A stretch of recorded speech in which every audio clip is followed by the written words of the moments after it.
anyone out there? Welcome to the stream, and there may be a bit of a problem if you've been following the story. Because last week I did not save at the end of the stream. Luckily the game has a autosave feature, so that's good. But and it looks like this is where it was, so I think it's okay.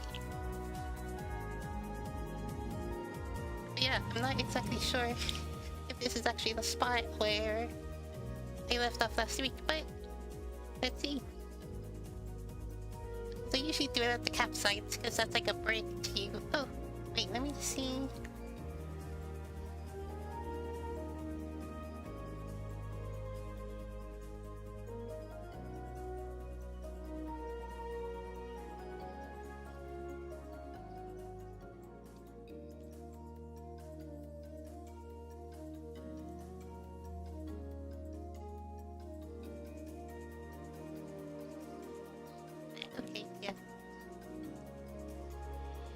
Okay, yeah, so it's after all that other stuff.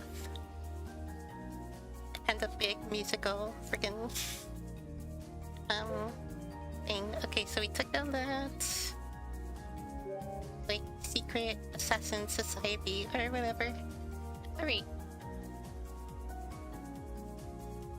Good, so it's right where we left off. I blink and then yawn, stretching my arms. High over my head, it feels like I've gotten a decent amount of sleep.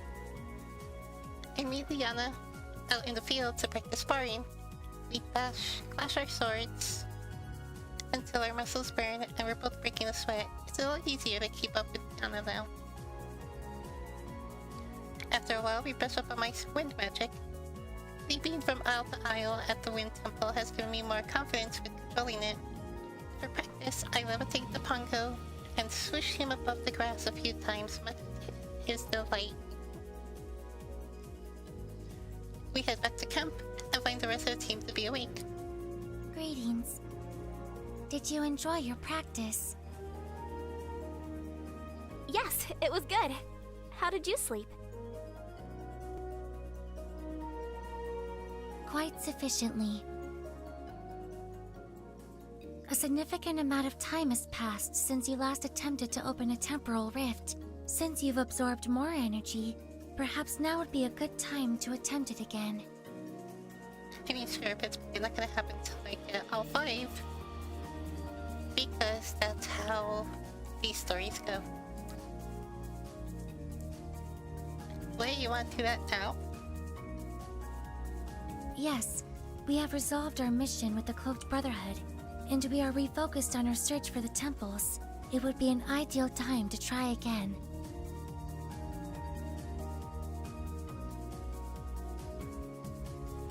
I remember my last attempt and went. Wasn't it a bit of a disaster last time? Yes, the ability to open the rift is there. I believe if you focus, the cast may be more refined. Okay. For once I don't need Liana or Amelia to guide me through what to do. I close my eyes, taking in slow, deep breaths. Gathering the energy within, I shoot it down my arm as I try to visualize the rift. I'm taken off guard by how fast the energy shoots down my arm this time. I open my eyes. Wind roars and flares up all around us. Amy and Liana are speaking, but I can't hear them over the wind pounding in my ears. My heart automatically leaps at how strong the magic is. I shove the anxiety back down. I can do this. I have to believe in my friends. I grit my teeth. It's an effort to extend my hand against the gale. The storm goes out even stronger. The trees groan and sway, and then... Nothing Nothing happens except for this fierce biting wind. I hold on a little longer to see if anything changes, but it doesn't. The weight of the magic feels like it's settling deep into my bones, making my arm as heavy as a stone. Exhaustion ripples through me, and my arm steps down. The storm ceases. Leona stares at me, her hair completely windblown and her eyes wide. Wow, that was pretty powerful. This is extremely curious.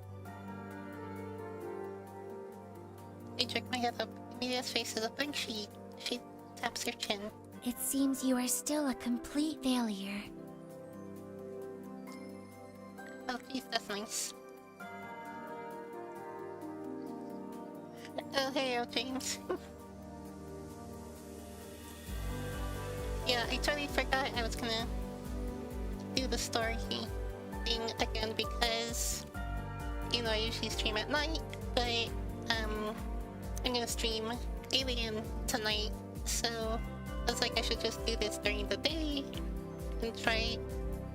I just want to complete this. Like, it's okay, but this story is kind of dumb and predictable. Although the side stories are kind of fun and silly, but yeah, just kind of like. But I mean, I don't know, it's not so bad, but it's something. Amelia! As you are able to summon more energy than before, I have come to the conclusion that you will not be able to cast a rift until you've absorbed even more energy. Yeah, sure, that sounds healthy. Just shove more energy in me. Like not disappointment, pulling in my gut.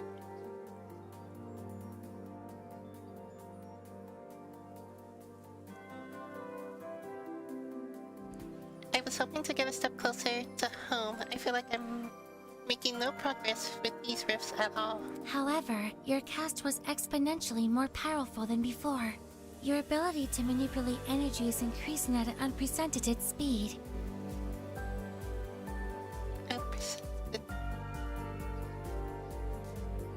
Again, is she like not a native English speaker? Did you not say unprecedented?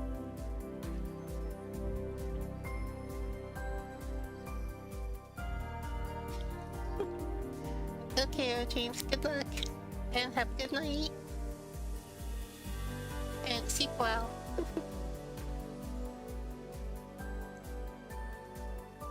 Oh yeah, it's gonna be a good time, I hope. Better than yesterday, if I, like, actually, like, not die. Bye, take care.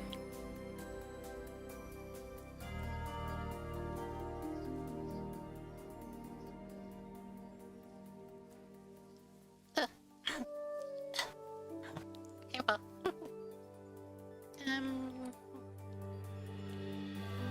That's a good thing, I think.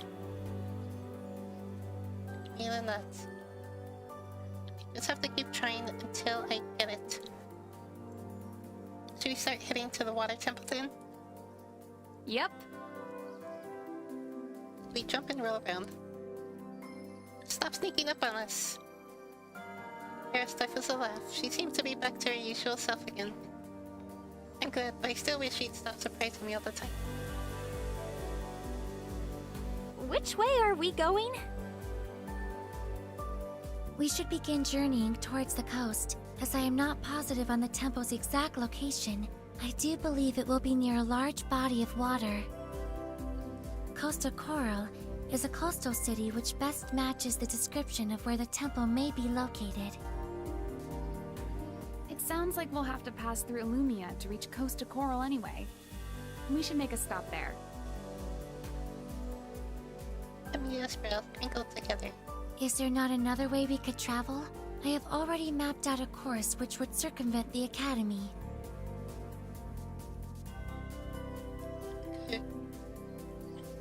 Kara raises a brow if he takes a look at Amy's makeshift map. This would take us very out of the way. It'll add on at least another week or two of travel.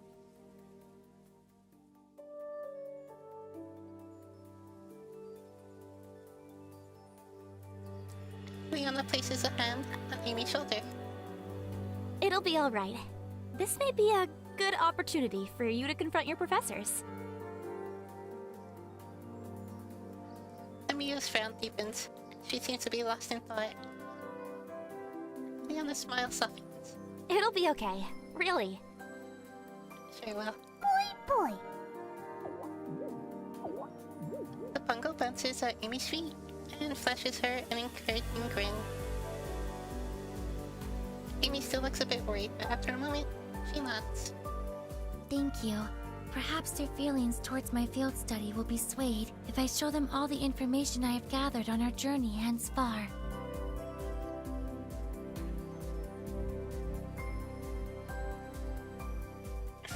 Kara ruffles Amelia's hair. They would be crazy not to, Amy. Amelia blushes, she clears her throat. Thank you. Let us find Zack and be on our way. After we find Zack, we clean up the campsite, we gather our supplies, and start again on our journey. We walk across the rolling grassy hills until we find ourselves back onto the path towards Illumia. Kara and Zack lead the way. I notice Zack walking a little closer to Kara than usual, but he keeps his arms crossed. Each time she catches him staring, her smirk grows more and more evident. It's like, oh my god, just like kiss already or something. Kara continues to flirt with Zack the entire way there while he pretends not to be interested. Leona and I chat quietly on the way there to kill time. But Amelia barely says more than a few words. She's been unnaturally silent for most of the journey. The Pongo falls asleep beside my scarf, while Kara leans into Zack. I can see the tops of Illumia's buildings peeking up from behind the hill. As we start to get closer, the bustling of the city becomes louder and louder. It is so pretty.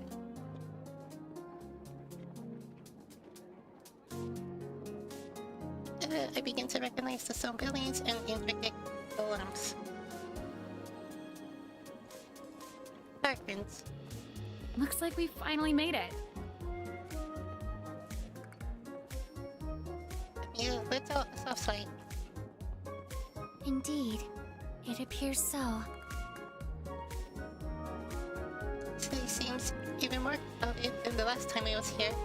Maybe it has to do with the time of day.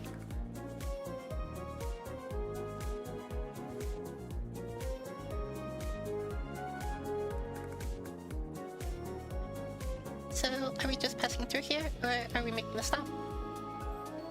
Well, I have a few things I want to take care of while we're here. Same here. I'd like to check in with some people. Okay. Amy is silent.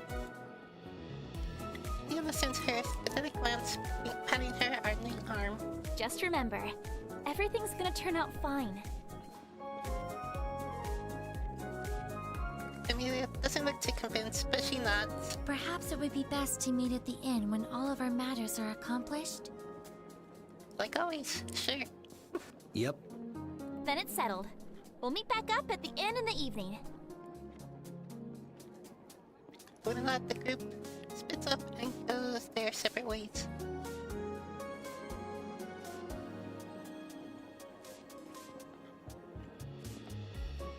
Alright, that's all this group like. Dumb stuff. I decide to spend the remaining time on my own. I head to Marketplace. After browsing the stores, I feel strangely nostalgic. I recognize a few of the items being sold from my first in Illumia, and I have mixed feelings about that. Have I been here so long that things would previously make me wonder have now become normal? I think it just be like previously filled me with that wonder, or something. Either way, it's probably an indication that I should meet back up with the others. I want to dive into this rabbit hole again.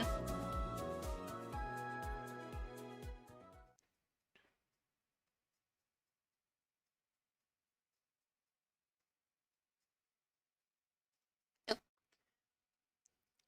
The sun begins to dip low in the sky. I make it back to the inn and see everyone already gathered there. As we have dinner together, Amelia clears her throat. I would like to share that I have returned from the academy today. And I have been officially approved for a field study. Well then, all that emo stuff was really unnecessary, wasn't it? Liana grins excitedly. That's great! Which one? This one. My research into the temples has been very enlightening, and my professors approved for me to further this research. So you don't have to leave us. Precisely. Kara throws her arms around Amy and squeezes her in a hug. Amy gasps and stiffens. Oh, that's great! It wouldn't be the same without you. Yeah, you're the only one who knows where any of the temples are. Without you, we'd be lost.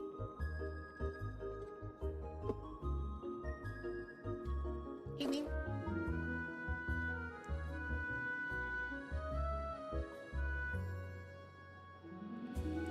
Amy nods awkwardly, pink tingeing her cheeks.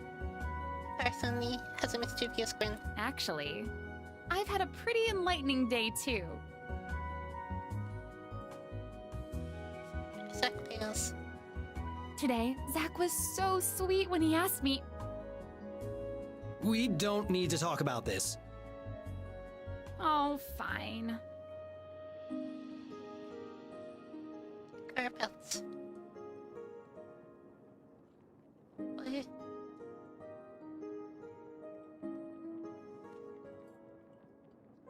Never mind, it's nothing of interest.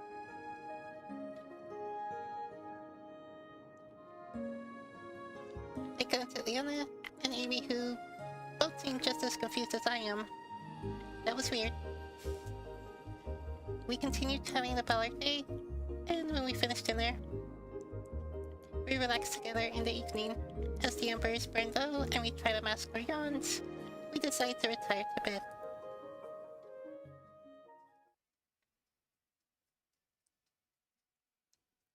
Zack and I head into our room and wordlessly get ready for bed. I bury my face into a soft pillow and feel a soft, jiggly body press against me. With the pongo nuzzling me, I gradually drift to sleep.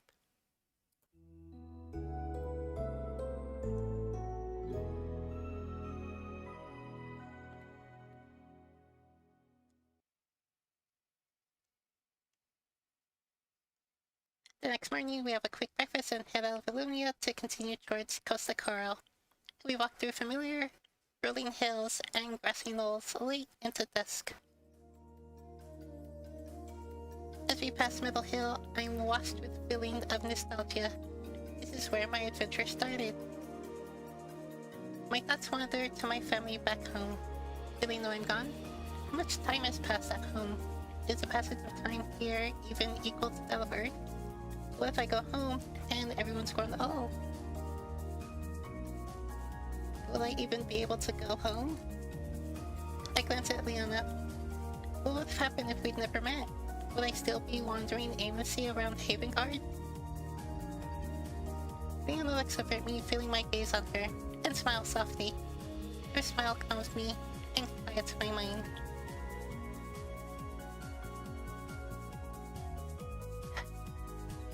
There's no point in focusing on the what-ifs.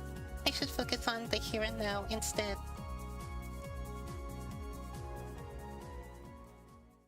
As the sun begins to set, we make camp and turn in for the night.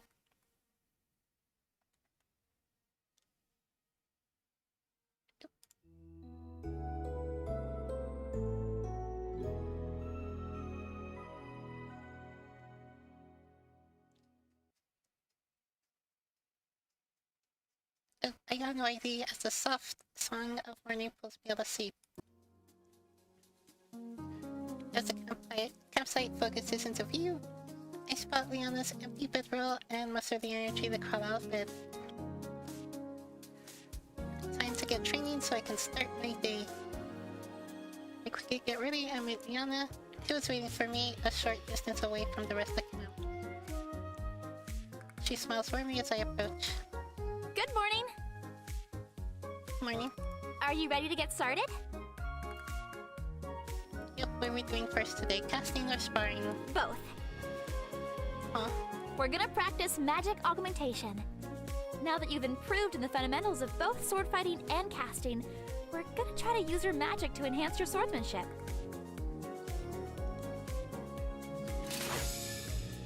She unsheathes her sword and the crystalline manipulator shines to life. Soon she's enveloped in a gentle glow. That's a Mage Knight specific skill, isn't it? It's definitely a strong factor in what makes a Mage Knight so formidable. Now unsheath your sword and channel your energy. The magic can help lighten the weight of your sword and make your swings faster and more concise.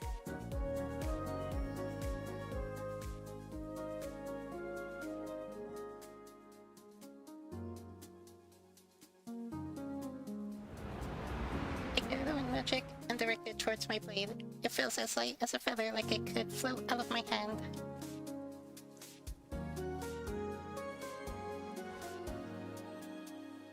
She looks pleasantly surprised. Yes, you've got it!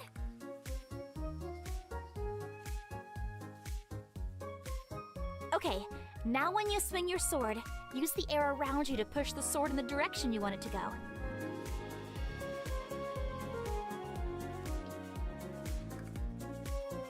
I visualize my sword as a magnet, attracting the air around it. Like a hot knife through butter, my sword slices through the air with a sharp ring. Well, I felt no resistance at all. As my sword completes its arc, a wave of energy flies towards Liana. She raises her blade and easily deflects the wind. Sorry. Liana stares at me with her mouth agape. Were you trying to do that? No, I just practiced the swing, like you said. Her expression shifts to one of admiration. What you did was actually an advanced technique which requires a lot of energy and concentration. I can't believe you were able to do that without trying. Hey, I'm just that good. Huh, that's pretty cool. You're so modest.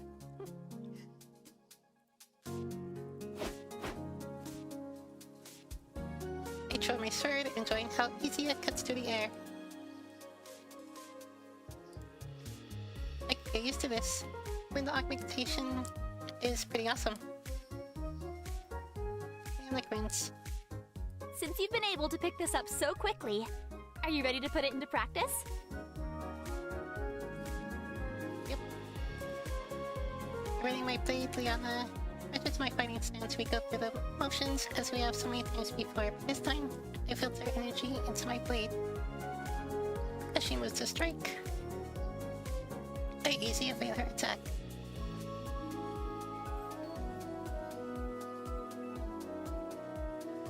Without the weight of gravity, my return strike nearly catches her off guard.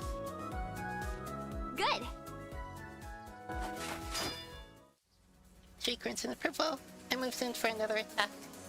This time, I repel the attack with my blade and parry. She ducks out of the way. For once, I'm able to keep up with Leon's attacks using my augmenting abilities. Then I see Leon's sword glow. Is she going to augment her abilities too? Her expression becomes stern as she thrusts her sword towards me. Her movement is a blur, and I barely catch the attack. Before I have a chance to regroup, she strikes me again, and this time I groan as I get knocked back.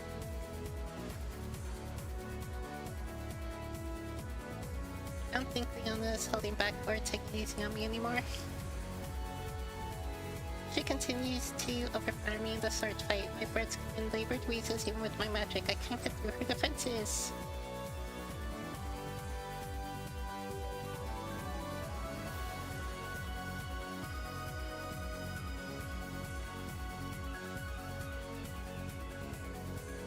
appreciate my magic. She is clearly a better swordsman, but my magic has shown to be formidable too. As Kauna prepares for another attack, I gather a ball of energy and blast wind magic at her. She uses her arms to guard her face. As she deflects the blast, her eyes flash, but there's a smile painting her lips. In one smooth motion, she retaliates with her own gale. I dig my heels into the ground as I am pushed back. Soon, we're following with attacks and sword strikes.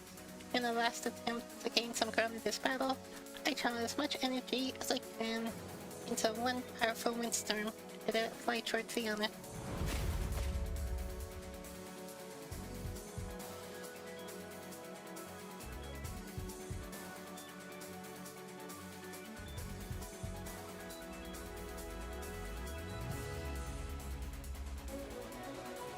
She returns with her own ferocious gale and her energies clash between Jesus. My windstorm cuts through her gale and knocks her down.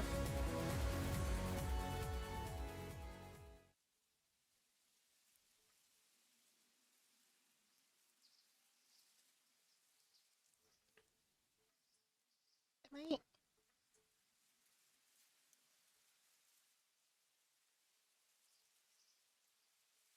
Okay, I don't know what that is. Sounds like some severe connection issue.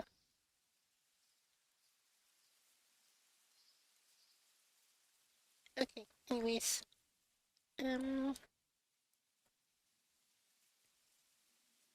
She blinks up at me from the ground stun. What just happened? I figured there was no way I could beat you.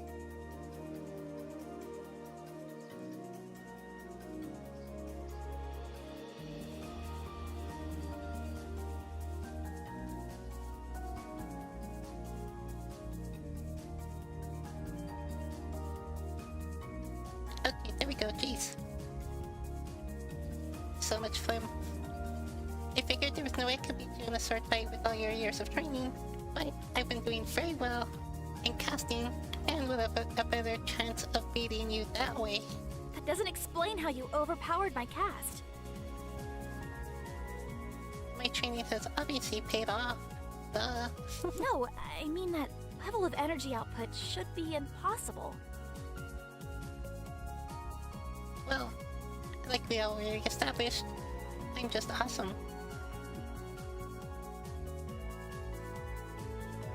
She looks at my arm and expects my manipulator. The type of crystal we have for you shouldn't be able to even handle that much energy without shattering.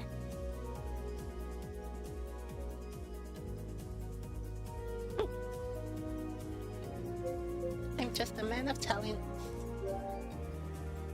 That's because this is all me. Well, Liana frowns. What do you mean?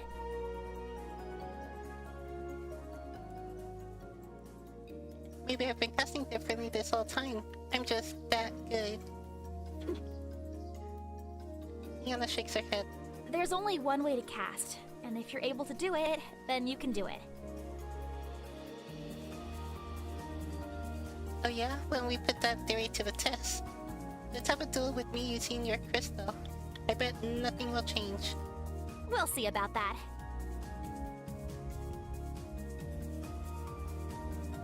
A thought pops into my head and a wicked smile spreads across my lips.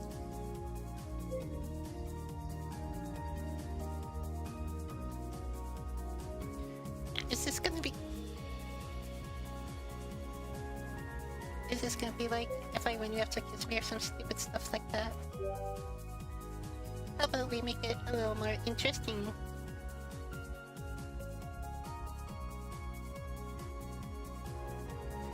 Liana answers cautiously. What did you have in mind? Loser has to do the winner's bidding for the rest of the day. What? Of course. Liana's eyes widen. I smirk. Scared? You want to play like that, do you? Fine then, I agree. Liana's surprise turns to a grin. Oh crap, was she holding back in our last match? I have a bad feeling about this. We could exchange crystals and then ready a fighting stance.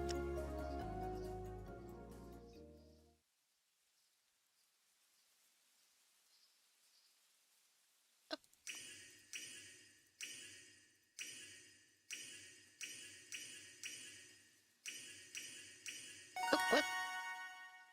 Okay, cool.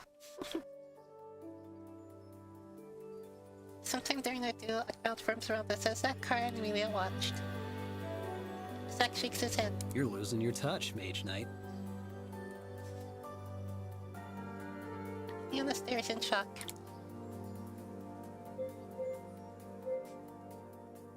Don't bother saying anything. Yeah, he should just be like a total jerk about it now. That'd be funny. Totally gonna tickle to his head. There's no need for me to cheer, as there was never any doubt in my mind that I wouldn't win this duel. I may have lost, but I'm very familiar with my crystal. The energy output you had is still higher than what even my crystal can handle. Excuses, excuses. It's not an excuse. Anyway, onto the terms of our agreement. Leona fidgets nervously.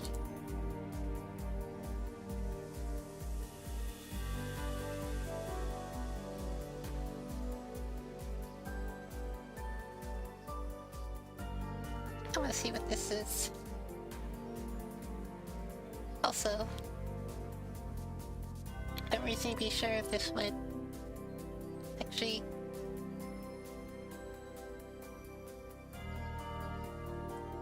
probably hurt like the background relationship points or whatever, so that's also good. 'Cause I just want to like sabotage this whole run now. First thing first, I'm gonna need you to take off what you're wearing There's now. no way that's going to happen. And put on your wolfskin armor. Leona's face reddens. There's no way that's going to happen either!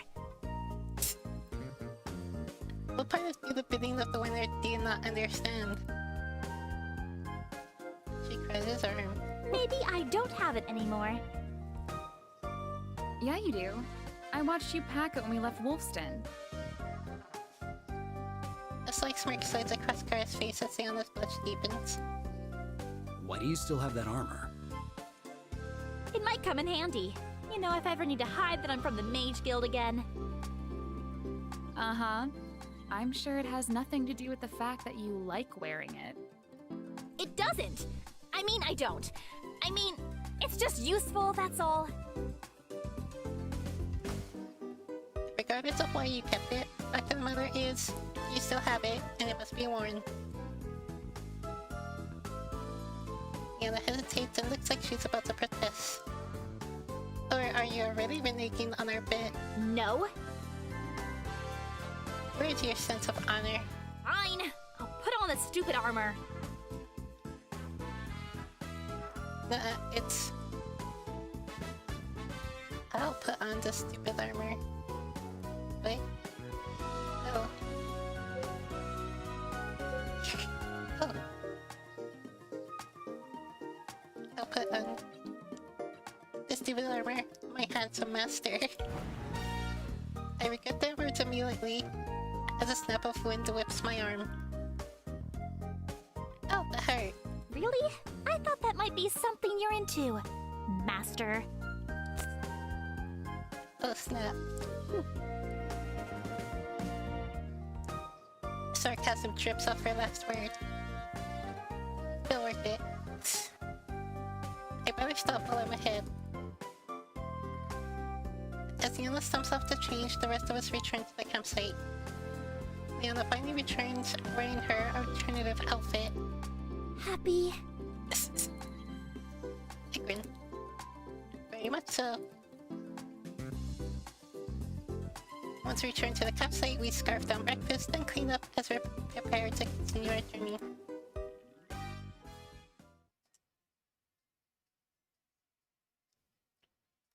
We travel on foot for the rest of the day, the sun pounding on our backs. We make good time breaking occasionally to eat and soothe our tired feet.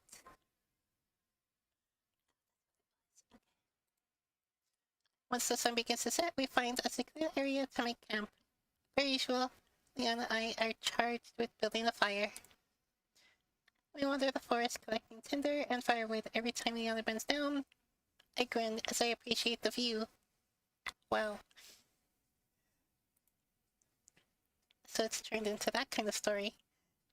That's the man who designed this Wolfston armor. Eventually we return and build the fire pit, then Amy snaps a spark, and the fire roars to life. Second crowd around the fire as they prepare dinner. Amy plays with the Pongo by creating water figurines, which disappear when the Pongo touches them.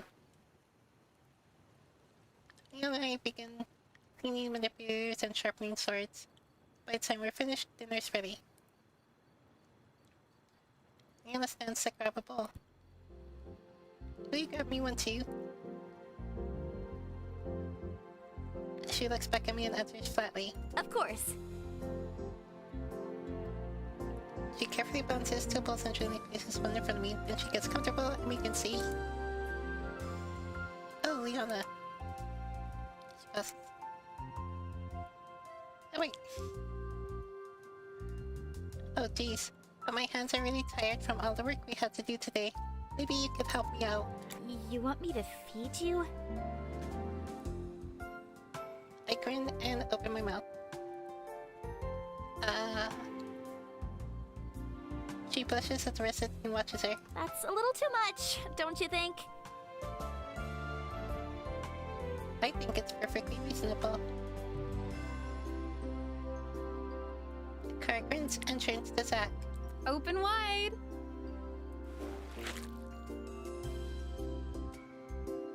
She directs her spoon to Zach's mouth, but he keeps his lips closed and she ends up spilling a bit of gruel on his chin. He gives her a weird look. What are you doing? You were supposed to open up. I can feed myself. Kara pouts. If you want to feed someone so badly, you can help him out. But I'm not the one who lost the bet with him. Liana snatches my bowl. Fine, I'll do it. She gives a full and holds it out.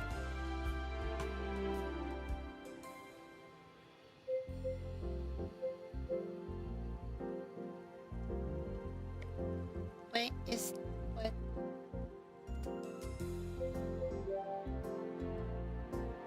I open my mouth and wait expectantly. Liana gently puts the spoon in my mouth and I savor the moment. Delicious. She brushes and looks away as she holds out another spoonful. Next bite.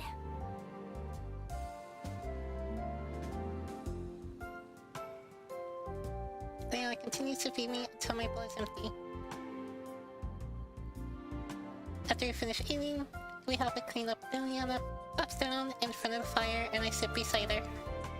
It's been a long day. Yeah, I'm ready to just lie back and relax for a little while. that's a good idea. I lay my head down on Liana's lap. Hey! What are you doing? I'm laying back and relaxing, just like you suggested. But on me? Why not, when there's a comfy pillow right in front of me?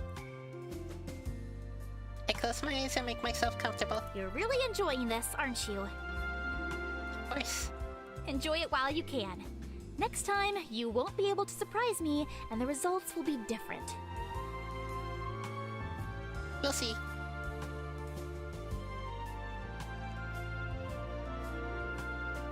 The soft... the soft crackle of the fire soothes me, and the gentle up and down of Liana's breathing calms me. My body relaxes as my eyes feel weighted. Liana shifts beneath me. I think we've all had a long day. Maybe it's time for bed. The day isn't over yet. Wagon cuts me off mid-sentence. Oops. Okay, maybe the day is over. Reluctantly, I pull myself off of Liana.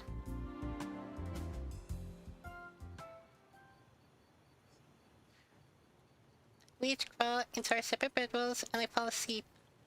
Almost immediately.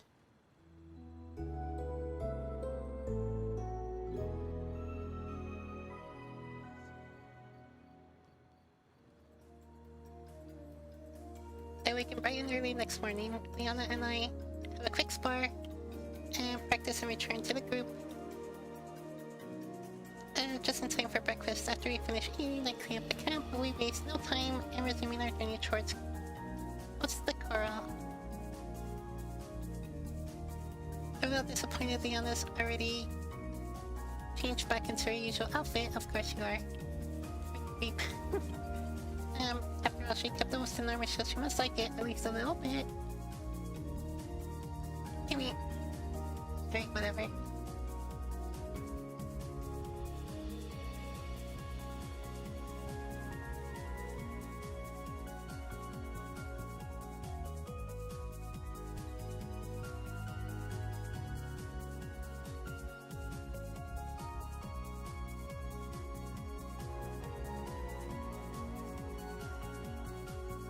We'll have to have another wager again sometime soon. Argons is over at me and Liana. Back standing close beside her. No new wagers today. Nope. Too bad. I know. My source of entertainment's gone. This is gonna be a long trip.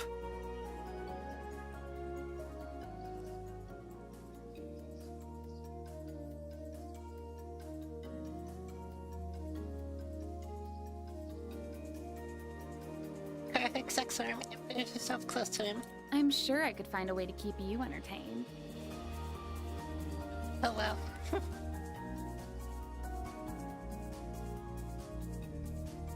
And I'm gonna start walking now. Same here. Emilio's shoulders are packed and leads the way. The Pongo hops onto my shoulder as we set off. The road towards Costa Coral is clear and we make good time. With the sun high in the sky, sweat pricks my skin. The temperature is much milder here than it was back north. It's a welcome change from the previous cold.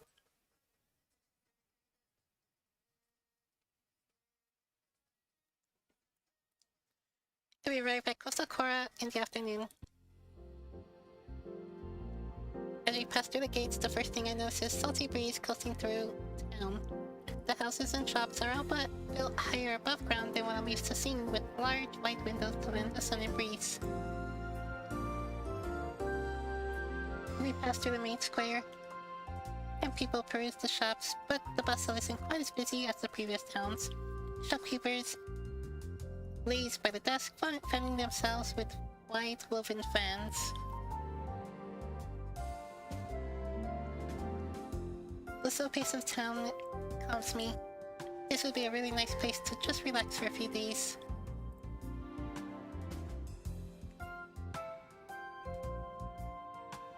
There's a bright smile on Leona's face as she enjoys the wind combing through her hair. Everyone seems to feel the same tranquility I do.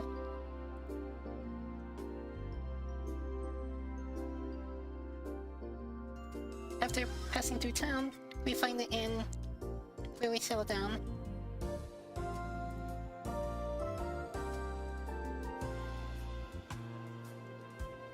We order some food and sit right out near the open window.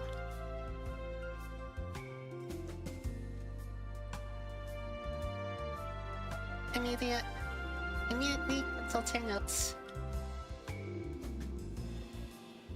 Now that we have arrived at Costa Coral, it would be in our best interest to survey the area and search for additional information which can lead to the water temple. And then to her, I look at the rest of the group and they're staring out the window. Following their gaze,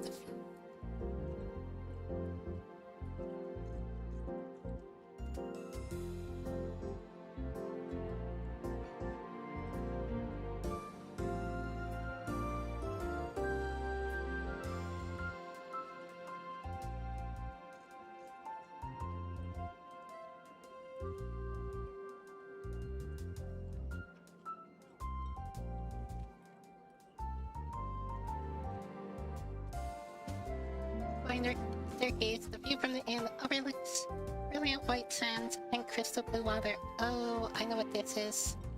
I've seen like a screenshot. Yeah, I've seen the screenshot. The Pongo pops out from seemingly nowhere and settles near the window. It's so beautiful.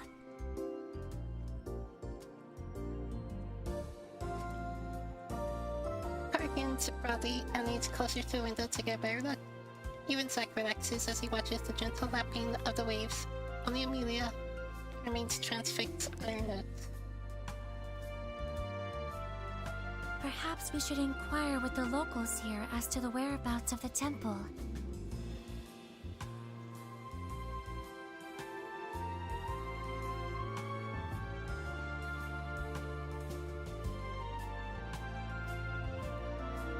Leona reluctantly tears her gaze away from the beach.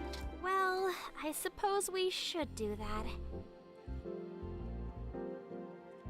Or we could take a break from all that traveling and take some time to recharge and then scout for information. I vote that. Boing, boing.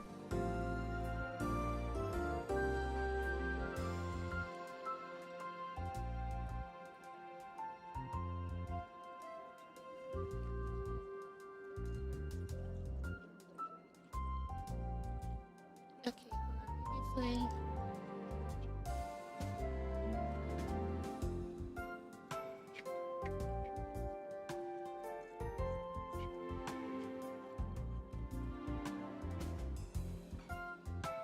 I'll go second step in. Pongo's got good taste. Brown kneels down and pats the Pongo on the head. He chirps happily. We've arrived here for a purpose, and that purpose should be fulfilled. That's true, but wouldn't we have more success after we've had a chance to rest and can search with fresh eyes? I've been feeling a bit pale after spending so much time in the cold north. It'd be so nice to just relax and bask in the sun for a while. The beach sounds like a great idea.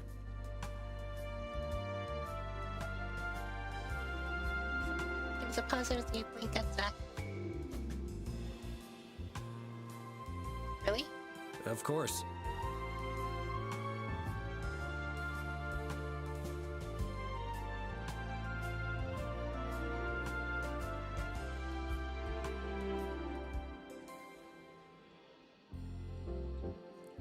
Leona wrinkles her brow. There's no reward for going to the beach. Not everything I do has to have a reward.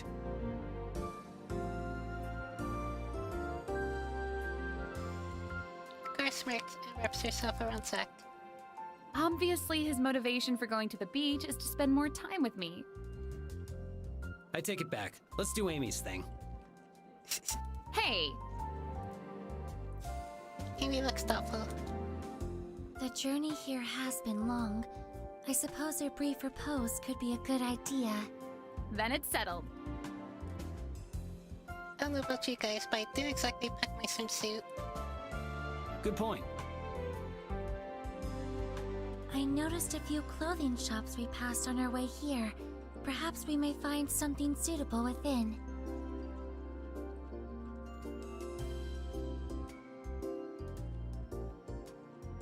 Why don't we take a look at the shops, and then we all can meet down at the beach? We agree to that plan and begin to head off. When Kara stops me and Zack. Nuh-uh. No boys allowed. But It'll be way more fun if it's a surprise. Trust me. alright, so we get to the beach episode of this anime.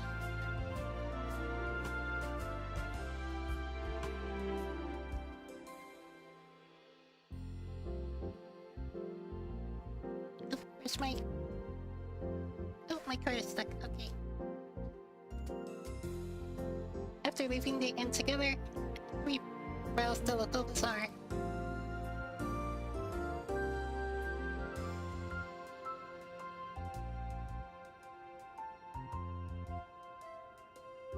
We each flip to the racks. Zack grabs the first pair of dark swim trunks he finds and brings it up to the counter for purchase. Well, that was fast. He shrugs. It's not like it really matters. I take a look at a few different styles, but ultimately decide on an orange suit. After buying our suits, we head down to the beach to get changed. We carefully tread down the stairs, carved into the wall of the cliff until our feet touch the warm sand.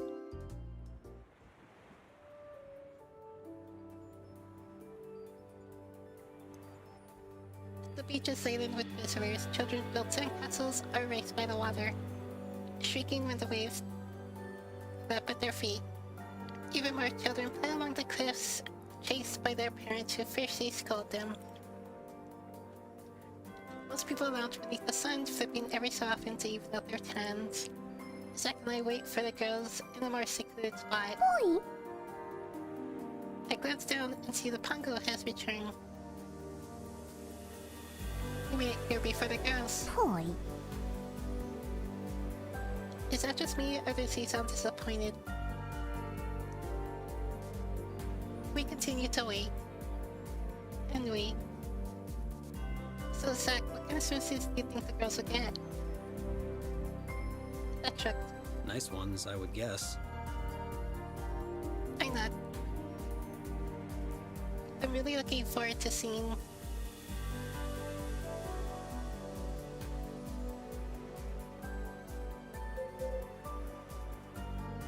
Oh, if only I had my spinner on. Wait, is it?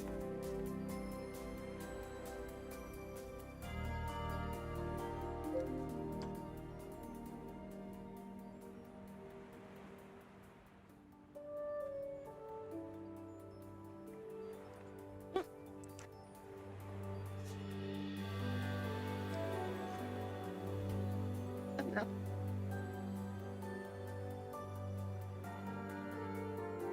Okay, guess I'll just choose Amy's adorable swimsuit. What kind of cute swimsuit Amy would select? Zack rounds. Why are you thinking about Amy in a swimsuit? Why not? He gives me a disapproving look.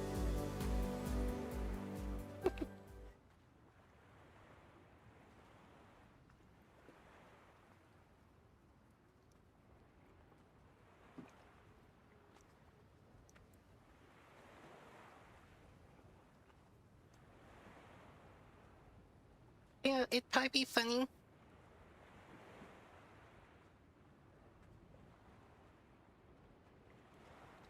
It'd probably be funny if they leaned into that a bit more. Because, like, they haven't specified Amelia's age. She looks young. They treat her like she's young. But she's said that she's older than they think.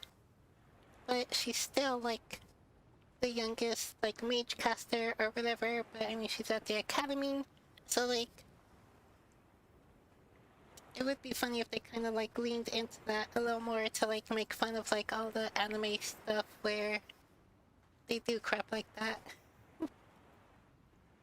Oh, finally we hear the girls before we see them. Car leads the way and bounces into view. Her string bikini seems to be struggling to stay put. Hey guys! Were you waiting long? He responds with a little guttural gurgle. Car blinks. I mean, yes, we were waiting forever. Sorry to keep you waiting. It took a while for me to find the perfect suit. She So, spins what do you around. think? Like, check. It's fine. Car pouts before she can respond. Yana, Amy catch up to us. Yana's white bandeau suit hugs her in all the right ways, while Amy's pink ruffles make her look cute and girly. Look at the girls. Amy's wearing a very appropriate swimsuit. I'm a bit surprised by how girly it is. I'm about to compliment her when I notice Zach watching me carefully. Wait, I didn't say anything. You were thinking it. I was just gonna say that pink is a good color for her. Sure. He crowded his arms. Emil walks right past us and settles into the sand. Hey there, Amy. Greetings. What are you doing? I am selecting the prime location for me to begin my construction Construction? of the most structurally sound sand fortress. The Pongo bounds over to Amy and wobbles excitedly. Of course, you may be of assistance. Leona pulls me aside as Amy starts digging in the sand. Why don't we go check out the water? Good idea. I follow Leona out to the sea. She carefully dips her toe in the water. Sure, be a jerk. I sneak up behind her and shove her into the water. She yelps and instinctively throws out her arm to channel magic, but she's not wearing a manipulator. Instead, she swings her arms wildly as she falls over. Sputtering, she pulls herself back up and fixes a glare on me. It was an accident? She grabs my arm before I can move out of the way and yanks me towards her. I lose my balance and splash into the water with her. Come on in! The water's fine! Oh, how fun and wacky. Leona splashes me and I dive out of the way before returning the splash. She ducks for water and a few droplets catch her. Do I have to, like, narrate all the, like, action scenes? Or, like, it would just be like, yeah, the water fight.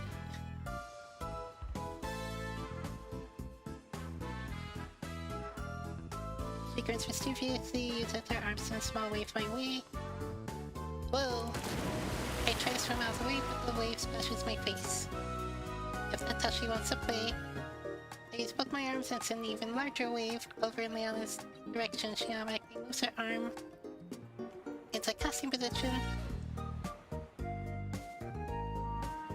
hoping to push the wave away from her and realize it's too late that she's still not wearing her manipulator. Old habits must die hard. The wave crashes around her. Oh, you are so going to regret that! Uh-oh. It's not doing anything rash now. I try to swim away and put some more distance between her and myself. For all I know, she's gonna somehow send a tsunami my way. Now swims closer to close the gap. We were just having fun, right? I ready myself for the worst, but to my surprise, Fiona swims over to me and boops me on the nose. Huh? Fooled you! She giggles. I got you all riled up for nothing. Oh, how cute. I flick water at her. Hey! I thought we were done with that. Now we're done. Fiona squeezes some of the water out of her hair. I think I'm ready to dry out a bit in the sun. Yeah, same here. Let's go check back in with the others. We head back to shore. Media's fortress looks to be nearly complete. That girl works fast. The Pongo bounces from buttress to buttress, a little shovel in his mouth. Huh. That's cute. He's happy. Zack lounges on the sand, his eyes closed while Kara pelts beside him. She doesn't look too happy as Zack. As soon as she spots us, she rushes over to Leona. I'm feeling kind of hungry. Are you hungry? Let's go get some food. She grabs Leona's hand and drags her over to the food court. I stand next to Zack. What's that about? Meh. Zack leans back in his beach chair.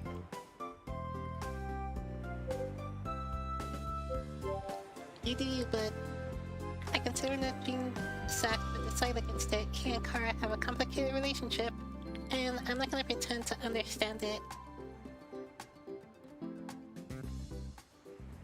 Mia returns with an ice cream and seems excited to eat it. Kara trails behind her. She stops right for the sack but turns to face Liana. I am starving! When Liana looks at Kara, she seems just as baffled as ever. Kara reveals a banana and nothing else. I thought she was starving.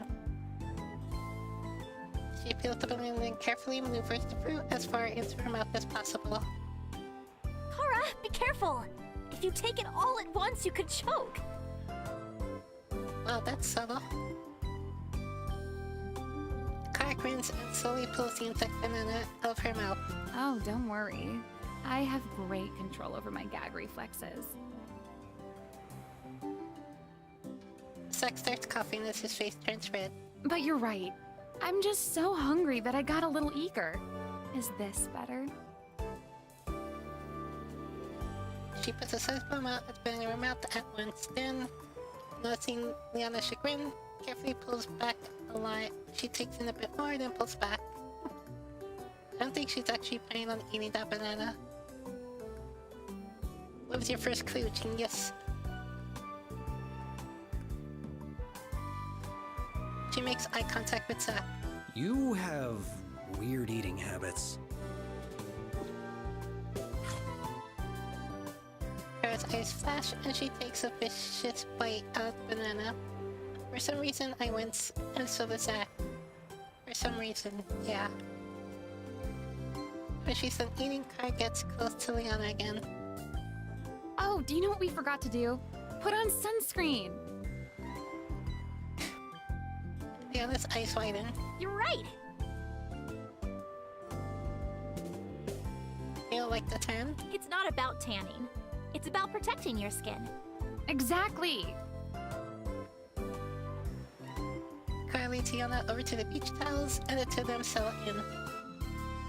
Then Kara smears a glob of sunscreen into her hands and starts rubbing the lotion across her chest. Zack's gaze is fixated on the gentle rhythm of her hands. Liana follows Kara's lead and begins liberally spreading sunscreen over his skin. Liana figures. Suddenly, Kara's lying on her stomach on the towel and motions to Liana. They turn to Zack. You know, I couldn't see it when you were on the bed and listened in this pose, but now I'm starting to understand what you mean. I told you, it's the most attractive pose. Maybe not most attractive, but pretty attractive. Liana, do you think you could help me with my back? I'll return the favor. Of course! Liana kneels beside her and squirts the lotion into her hands. Suddenly, the bikini strings across Kara's back while to her sides undone. You'll be able to reach more this way. Liana nods, then carefully rubs her hands along Kara's skin, making sure to spread the sunscreen evenly across her whole back. I hope I don't get banned before tonight. Oh, that feels so nice. Zack clears his throat and tries to look away, but his eyes are repeatedly drawn back to the girls. Even I start to feel the flush in my cheeks. As Liana's hands travel up Kara's back, the strings holding her bikini up fall loosely to her sides. Oops! That's okay. I don't want any tan lines anyway. Kara lets out a soft moan as Liana finishes up her back. A small strangled sound escapes Zack's throat. I look over and notice a stream of blood trickling out of his nose. Yeah, 'cause that happens. I think you've got a bit of something. I gesture to his nose. I'm fine. When Liana is done, she helps retie Kara's swimsuit. As Kara stands, she turns around to speak to Zack and smirks when she notices the nosebleed. Alright, Liana, your turn. Liana looks back at us and frowns. Maybe later, when we don't have so much of an audience. I can close my eyes if that helps. It doesn't. Zack and I get shooed away while Kara gives Liana the same sunscreen treatment. Zack wipes his nose and quickly returns to his usual self while I sneak as many peeks at the girls as I can. Kara seems very familiar with Liana. My mind wanders back to all those times they shared a room. What actually happens behind closed doors? After a while, the ghosts return and Car throws a ball at us. Zack's slightly reflexes catch the ball. Nice catch. Where did you get this? Doesn't matter. Kara? I bought it, silly. It was with us the entire time. But I suppose you were a bit too distracted to notice. What game are we playing? Beach ball. Eloquence. A classic beach game. How do you play? We'll split into teams. Me and Zach, and you and Leanna. We'll each stay on our own sides of the court and try to hit the ball over to the other side without letting it drop to the ground. That sounds suspiciously like beach volleyball.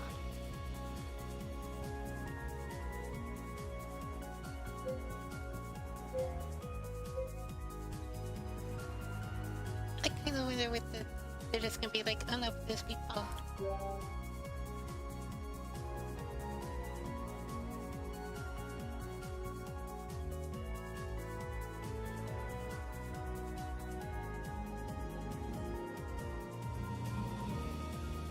This isn't really my scene. Ugh, we can't just back out and let them win. Sure we can. Are you really gonna make me play them alone? I'll play. No, then the teams aren't, and I'll play one match. Don't worry, we'll definitely win. Oh yeah? Should we make a wager? That won't be necessary. You better get into position or this first serve will be an automatic point for me. And I hurry to the other side of the court. There's a towel placed in the sand to divide the two sides. Car serves first, and Yana dives to bump it. Then I spike it over to the side, expecting the ball to smash into the ground, but Zack saves it and bumps it over. I scramble to reach it, but it lands gently in the sand. Okay, that wasn't the strongest start. It isn't long before Zack and Kara get into the swing of things. Soon, the volleys to either side take longer and longer. At one point, Amy wanders over and sits down the sideline to watch. On the last volley, Kara spikes the ball over to our side. Leanna dives to bump it, but misses it by a breath and the ball bounces in the sand. Leanna lets out a frustrated groan. She serves the ball hard and it flies out of the court. Ugh! It's okay. The contact gets so good. I have no idea. We can't let this get to us. It's like you say with my training, stay focused and filter out all distractions. Yana nods determinedly. You're right. She closes her eyes and takes a few deep breaths. Feel calmer? She smiles as she opens her eyes. Yep, I'm ready to win. Are you ladies here to talk or play? We're here to win. Ugh. Could have fooled me. Just serve the ball. Although Leon and I try our hardest to keep up, we can't close the lead that Car and Zack maintain. Ultimately, we end up losing. Leon pouts, Car and Zack celebrate. I don't understand how they are so good. Neither do I. Amy brushes herself off as she stands. It is because they play upon each other's strengths. Kara's dexterity and swift reflexes allows her free range to serve the ball for Zack's powerful strikes. We did that. It gives me a blank look. Sort of. That's pretty smart of them. We mostly just split the court in half and figured if the ball fell into whoever's half, that's who would try to hit it. They really are a perfect match. Kara throws her arms around Zack as she jumps up and down in celebration. Rod smiles, spits his face as Zack's arms wrap around her too. Suddenly, he seems to realize what he's done and quickly lets go. Kara grins and scoots back close to him. We make a great team, don't we? You're pretty good at this. Oh, was that a compliment I just heard? Don't make a big deal out of it. Well, you're pretty good at this too. With the game over, we all gather together and hang out. The sun begins descending in the sky, and we enjoy the light breeze blowing around us. Collectively relax in the sand and enjoy the last warmth of the sun. I close my eyes as I soak in the rays, but I still feel a bit restless. I know, Gianna. Let's go for a walk. Sure. Brushing off the sand, I get to my feet, so let's walk in pace. The beach expands out into the horizon, brilliant colors paint the sky as the sun kisses the ocean line. We pass by the cliffs, and both Diana and I hear voices. She stiffens as she goes on high alert. Do you hear that? Yeah. We pick up the pace and can make out frantic yelling. Help! Somebody help! My head swings around as I glance wildly about me. Then my gaze focuses on a small boy gripping the edge of the cliff with his tiny fingers. His face is awash with panic as tears stream down his face. A woman, who I assume is the mother, screams for help, tears glistening in her eyes as the crowd forms around them. Liana breaks from me and races to address the boy. I'm close on her heels. Everything is going to be okay. I just need you to keep holding on, okay? The boy checks his words between sobs. I can't. It does not sound like a small boy. Don't let go! Just keep holding on! Damn it! I need my manipulator! She turns on her heel and sprints back towards the group and their belongings. Liana, Make sure he holds on! I'll be right back! my heart races as she disappears from view. The boy swings precariously on the cliffside. She'll never make it in time. I can't. You can do it. Just hold on a little bit longer, okay? My hands are. Ah! Time slows as the boy's fingers slip. I feel helpless as I watch one hand flail and then the other, and suddenly the boy disappears as he falls.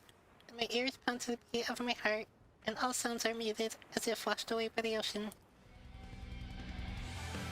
He rushes to the air, but time seems to slow as I reach out my arm. The only thought in my head is to save him. I want him to slow. He's flying too fast. Slow down. Gather the wind around him and slow down.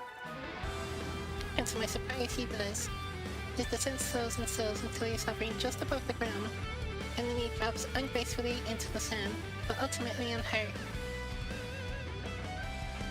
His mother is right by his side, touching him to her chest. His sobs are drowned by the tears of his mother as she scolds him with a mixture of harsh words and kisses. The scene replays in my head over and over again. How he was falling, and then he wasn't. I remember reaching out my arm, and then the wind that saved him. Was that from me? I can still feel the lingering tingle in my arm as the energy dissipates. Gradually, the shock wears off and I feel life return to my limbs. I'm a bit groggy, like I've just woken up from a nap, but I still notice the intense stares a few people are giving me. Whispers sneak around me and I catch words like casting. Impossible. That was magic, wasn't it? The boy slowed down and then stopped in midair. You saw it, didn't you? But who could have cast it? Must have been a mage out here, watching. Yeah.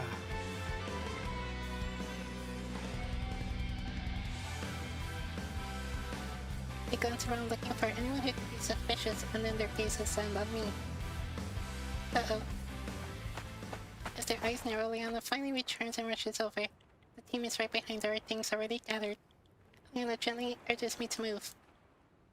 Now that the boy is safe, we should get moving. Indeed, it will only cause more questions the longer we stay. As we trudge up the cliffside stairs, I can't stop wondering. Is that me? Do I want to save the kid, but I wasn't wearing my manipulator? That's impossible, isn't it? And yet, I feel the unmistakable tingle of magic flow through my arm. The car voices my thoughts in a low, urgent voice. What happened back there? I don't know.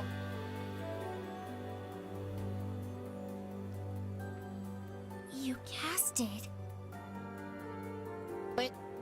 Somehow, you have discovered a method in which you can cast without your manipulator.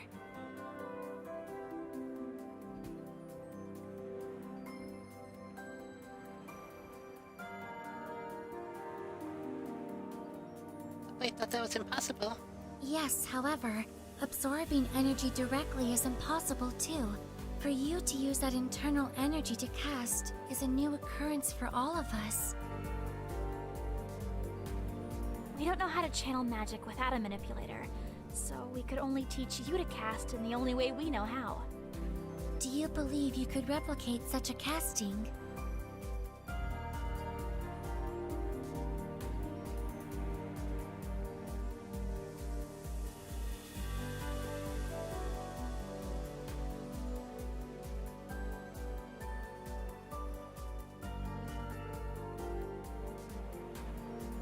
Oh, I'm not sure. Maybe here isn't the best place to be discussing this.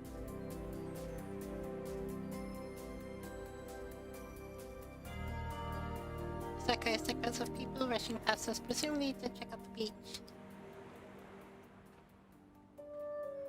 Yeah, let's get to the inn first.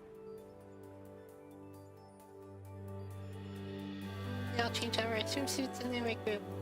Fire leads the way and soon brings us to the inn as night falls. We settle down in a secluded corner, all wearing brave expressions. The more I think about it, the more I'm able to come to grips that I casted from within, and the more excited I feel. After all, I just did the impossible. The silence is stifling. I can feel the questions hearing on the edge of my team's lips. But no one seems willing to speak up first. I want to see if I can cast that again, but the inn isn't the best place to do that. Leon is the first to break the silence. So, the beach. You casted without a manipulator. Yeah. Hearing that still sounds so weird and unnatural.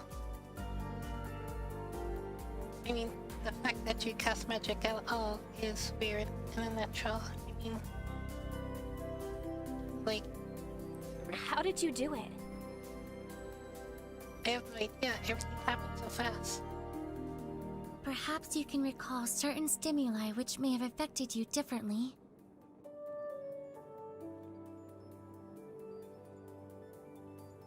I think back. The kid was fumbling and I didn't want him to get hurt. And then it just happened. Was there a technique you used which is different than what you normally do? I don't know. I reached out and then the energy shot out of my arm. Did the energy feel any different? Amy raises a brow, Kara. What? I'm not a caster. Maybe a bit more concentrated? I really don't remember. My mind was focused on other things.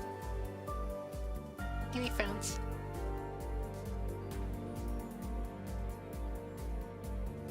There must have been an effect which triggered the change in the cast. Something which allowed you to connect with your inner reservoir of energy. If you could just recall what it is, you could replicate the cast.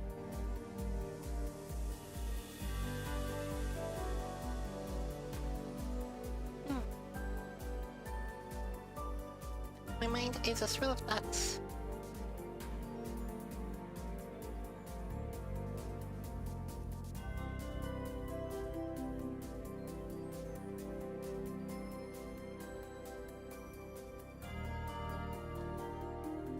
This is my discomfort. Maybe we should table this discussion for later. It is imperative that we discover how to recreate the cast.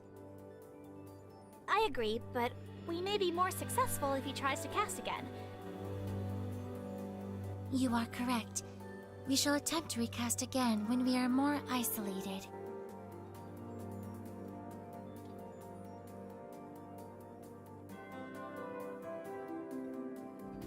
Maybe we should figure out our next steps for finding the water temple.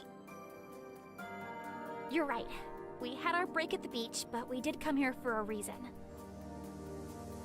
This city is the closest to the islands among the coast. If I recall correctly, the exact location of the water temple has been lost to even Elderism.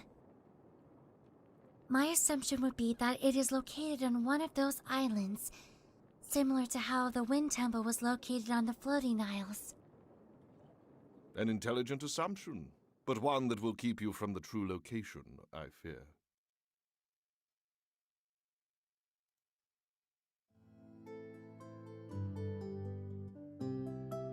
We turn to a stranger approaching our table. His silver hair is pulled back out of his face to reveal kind brown eyes. He's tall in stature with a sturdy build, but rugged lines in his face show his age. He offers us a genuine smile through his full beard. That which has been hidden from memory is safely stored beneath nature's rocky peaks.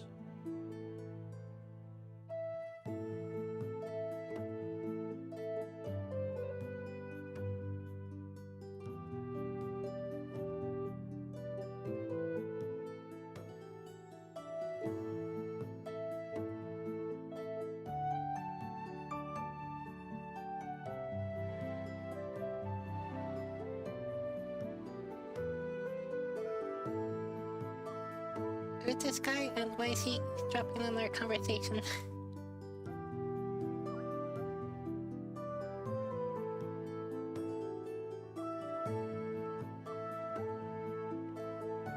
Zack narrows his eyes.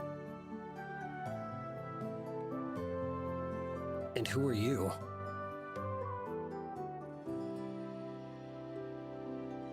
Just a simple bard.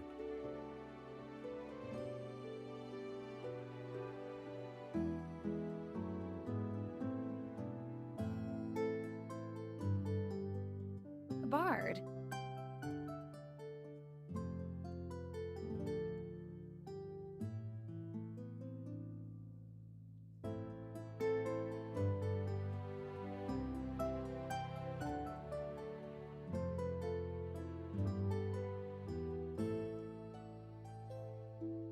I warned the lonely soul not to seek comfort from the sea, for her will cannot be tamed, and when she pulls him into a watery bosom for his death, she cannot be blamed.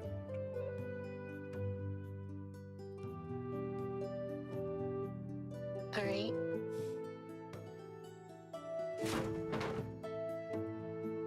Suddenly Leona leaps up her chair and taps over her with the cloud hair. Her cheeks are rosy and her voice grows enthusiasm as she finishes the recitation. And yet still he sought her bravely, wading ever deep. And far beneath her seafoam lace, his secrets she will keep. Her eyes shine with a bright, when their edgy stares transfixed at the man. He grins at her. That was beautiful. I thank you. I love the poetry of Giggleane. It's great to meet someone who also knows of his work. The grand man grins but doesn't say more. When did you come across his poem? Just after I finished writing it, I suppose. Leona looks as if she just had a heart attack. You're Giggleane? He nods and bows slightly. Leona takes in a sharp breath of air, then squeals excitedly. I can't believe I'm talking to the Giggleane! She hops up and down in excitement and giggles like a schoolgirl. Her face is flushed and there are stars in her eyes. Your poems and stories are what got me through my toughest years at the Academy. Would it be okay if... I mean, it's just such an honor. Can I shake your hand? In response, giggling holds Leona's hands in his own, and she lets out a squeak at his touch. I am honored to meet someone who has such a deep appreciation for my work. Who's giggling? Kauna and Zack wear the blank, same blank expression I have. You don't know him? The famous bard! He's traveled throughout Asaria, recording the stories of adventurers. His poems are known throughout Havengard. He's a legend. I mean, okay, but, like, you know I'm not from here. You give me too much credit. You're just being humble.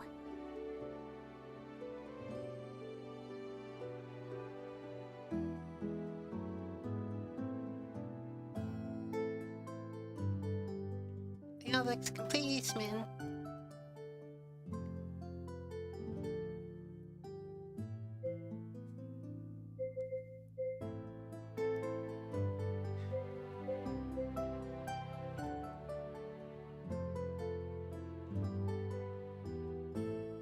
Yeah, let's see. Alright, he's already been a jerk, so...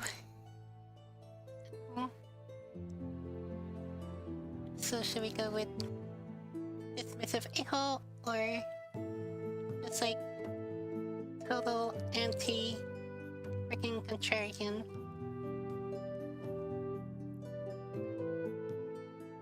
I think contrarian, because those are the biggest assholes. I don't get the appeal of celebrities. Even back home, I never followed celebrity culture. I'm sure this guy's work is good, but I'm not falling into the hype. Too cool for that. Oh, actually, I think I have heard of this guy. You wrote about the thief and the purple marble, right? He seems pleasantly surprised. One of my earlier works. I am pleased people are still familiar with it. It is a fun little tale. That doesn't explain why you're here, or why you were listening in on us. Oh, I'm sorry if I overstepped, but it's been a long time since I'd heard anyone talk about the temples. I couldn't help but be interested. And it sounds like you could use some help, too. I can guide you to the entrance of the water temple. It's located below the mountain valley.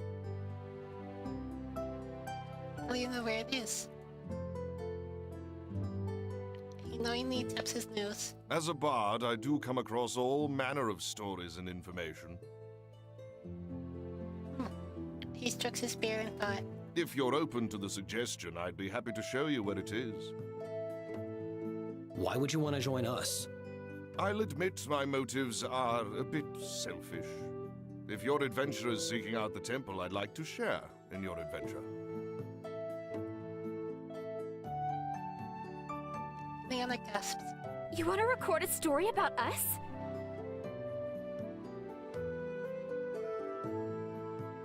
He nods. I promise I won't be dead weight. I know the journey through the temples is treacherous, but I have heard a lot about them through my own travels. Zack seems skeptical. Stories are stories. How do we know if your information is accurate? Kauna nuts.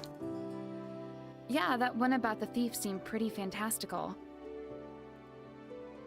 Because he's Gingalane! He doesn't need to make up stories.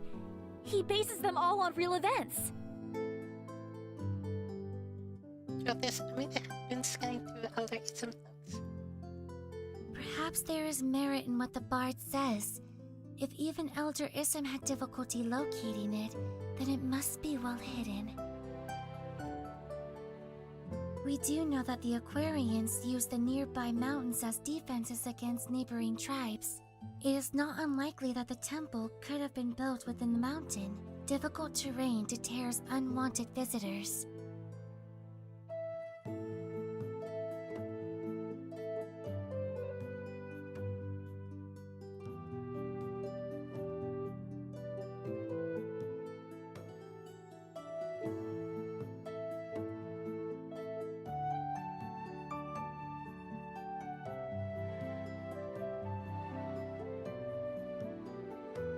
Then it's settled. Gingalan can lead us to the temple.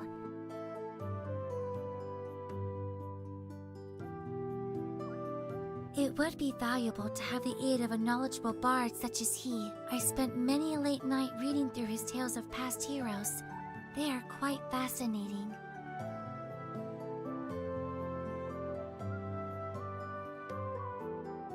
They deserve all the recognition they've received.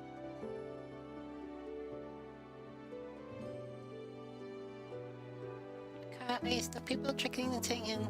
They talk animatedly about the secret mage at the beach today. It is getting a bit late. Maybe we should turn in for the night. We can head to the water temple tomorrow with the help of our new guide. Agreed. I also don't really want to listen to people talk about the beach incident. What if there's an unlikely chance someone recognizes me? Kingling smiles at us and pushes himself to his feet. I'm very excited to see this next adventure unfold. I will meet you here in the morning.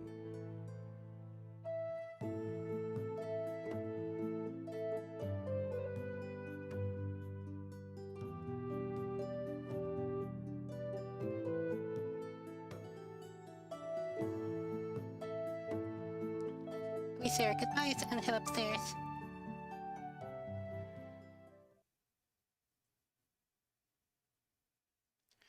As I get ready for bed, I notice the Pongo never returned. I decided to spend the night with the girls. The lucky Pongo gets to go wherever he likes. I crawl into my bed and eventually fall into a dreamless sleep.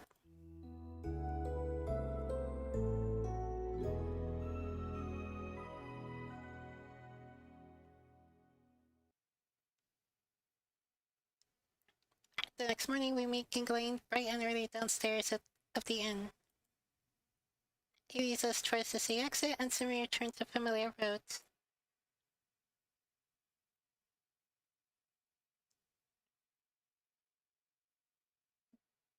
Our path takes us along the beach for a short while. The white sands glare beneath the sunlight and filter annoyingly into our shoes. Eventually, we return to flat dirt roads and travel late into dusk. When the sun is finally creeping below the horizon, we stop a bit off of the main path into the grove of trees to make camp. After the fire is lit, the savory perfume of dinner makes my stomach growl. We all gather together as we serve out the food. Kara sits close to Zack during dinner, her arm brushing against his. Whenever she takes a bite of food, I catch it glancing at her every once in a while, quickly looking away.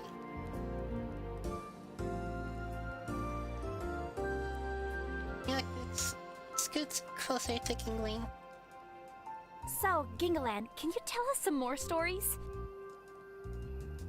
Chuckles. Oh, I don't know. Please? She moves even closer. Her eyes glitter with a kind of excitement I usually associate with small children.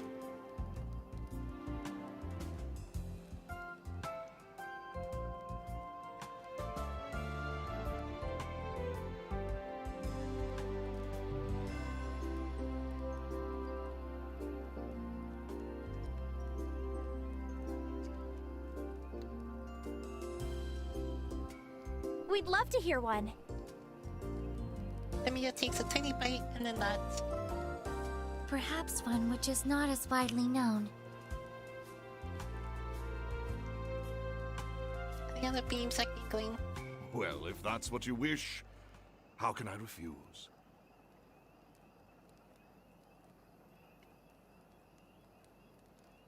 There's a heavy pause. After a moment, Kingling takes a deep breath. I loved a shadow caster. His voice was low and sad. I loved how her giggles shimmered with silver. I loved her moonlit hair, her star-flecked fingers. Together we wished, we teased, we played. She covered me in twilight, in soft murmurs and rain. I'll show you, my sweetling, she whispered, she soothed. My friends and their shadow magic are just misunderstood. But, little by little, her mind turned to dark flowers and violent meteor showers. Shadows poured from her mouth. She spat, she swore, she roared, splattering me with ink, with oil and ore. The night was too strong, too much underneath her skin. It flared from her fingers, her shoulders, her rings. She tore apart our friendship, our home, our dreams. Surely, her friends, dishonest and cruel, surely she had me fooled.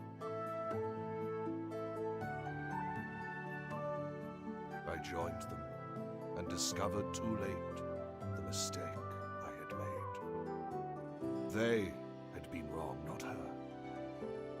She was trying to save them, to keep their magic pure. But the shadows, they whispered, they crawled and lingered. She fell into my arms, light as mist. Her power wreathed about her neck, her chest, her wrists. As she sobbed, she whimpered, "Please, take me with you. We'll cuddle in our garden of auroras. We'll build a house of starlight, of everything lovely and bright." But there was nothing I could do.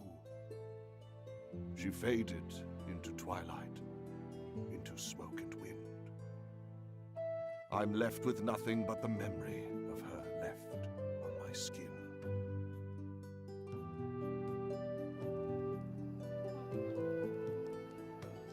There's a thick silence, the weight of its story still hanging in the air.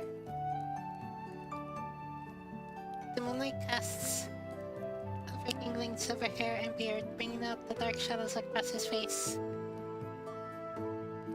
The fire crackles and pops. Finally, Gingling bows his head. Thank you for listening to my tale. Hannah's eyes shiver with tears. That was so beautiful.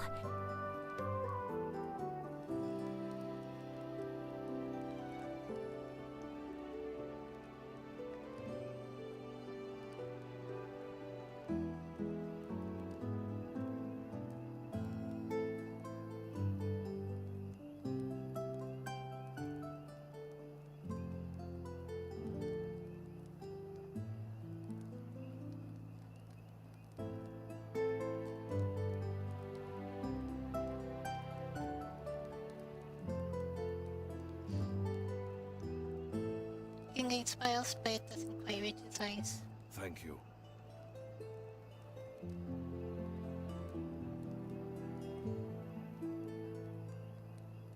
But it was also so sad.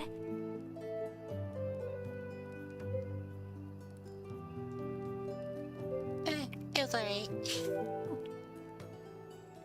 The story was fine. The whole group turns to look at me.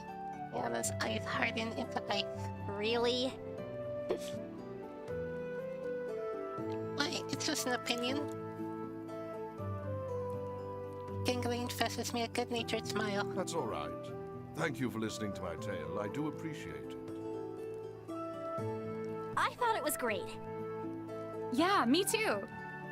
It was indeed a very stimulating and sorrowful narrative. Even Zack has an agreement. Boy. The puggle snuggles against Gingling's boot as though trying to comfort him.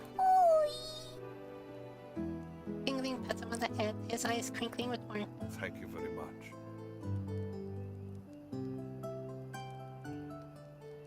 Okay, maybe I was being a bit insensitive.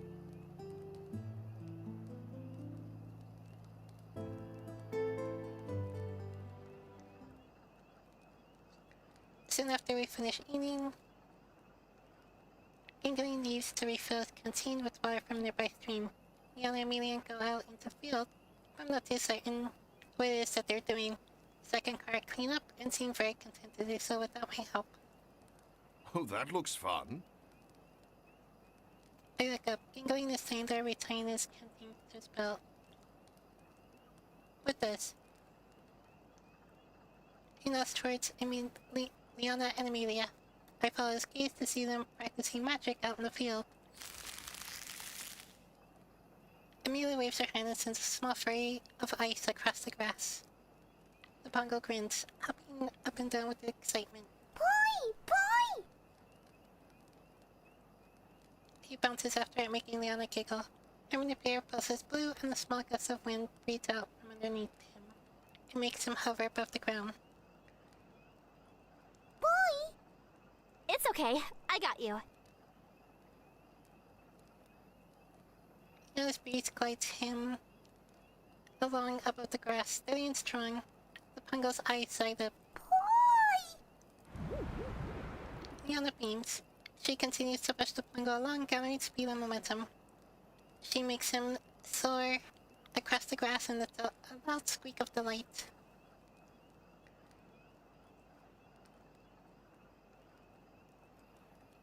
Amia smiles more and more. Yeah, more and more ice and snow, her magic trailing behind the Pungo and glittering like the tail of a shooting star. Ingling sits down beside me. When I first met you, I felt like I could sense some magic within you, too. I mean, I have manipulator, so that would make sense. Ingling studies me, his eyes seem to stare deep within me, as if trying to unmask my secrets. I shift underneath his gaze. Does he already know about me? No, I'm just being paranoid. Shaking the thought out of my head, I smell like Ingling, who returns my grin. His eyes twinkle warmly as he smiles. Admittedly, I'm curious to know more about you. Perhaps I could dedicate a whole verse about you and your adventures. A verse about me?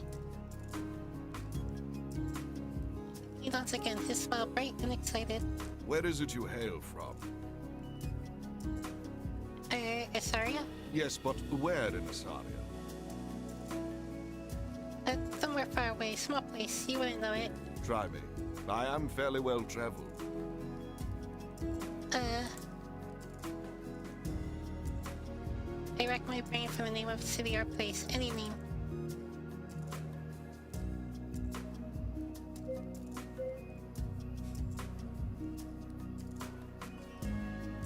Sure, New York, why not? It's called New York. Damn it, that's not what I meant to say. Ingling blinks in surprise. New York? Yep, like I said, small place, tiny town. Smallest town ever, not many people have heard of it. Ingling nods, looking deep in thought. What is New York like? People shop and go to work. It's pretty boring and super normal. How odd. I haven't heard of it. He fixes me with that same stare, and once again I feel the anxiety rise within me. Does he know I'm lying? Ingling's smile falters, but it does impress me. Did you leave to study at the Mage Academy?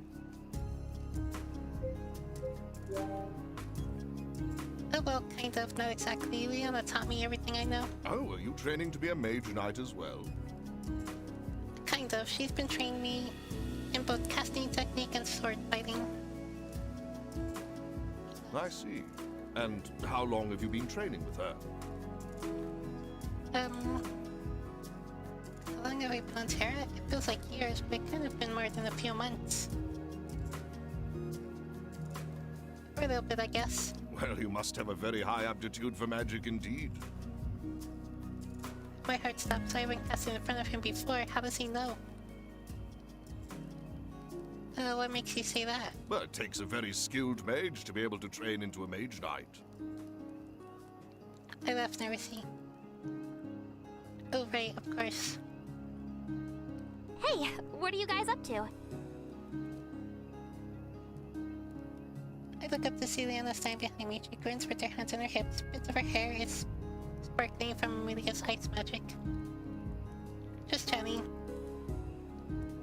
I shoot to stand, probably a little too fast, but I'm eager to get out of this conversation as quickly as possible. I'm feeling a bit tired, so I think I'm gonna turn in early. Ingling inclines his head. Thanks for humoring this, old bard. I nod and shuffle over to the bedrolls. I see Liana take my newly vacant seat.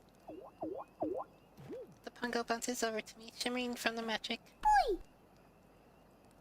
Did you have a good time? Boy! He jumps up and down, mimicking flying. I saw that. You did fly. Boy! He jiggles happily and nestles in beside me. It isn't too long before I hear the others start to wind down for the night.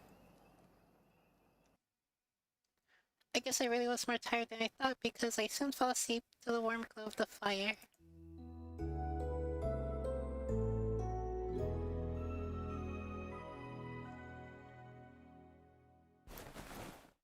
Someone is shaking me. I groan and blink awake. Everything still looks fuzzy. It's still dark out. What time is it? A blurry shape hovers over my face. Ugh. I'm shaken again, harder this time. What? I groan and blink again, squinting. It took a few minutes for my eyes to adjust. Amy? Yes. Good evening. That's a surprise. She doesn't move, her face is blank but expectant. What's up? I wish to be with you in private.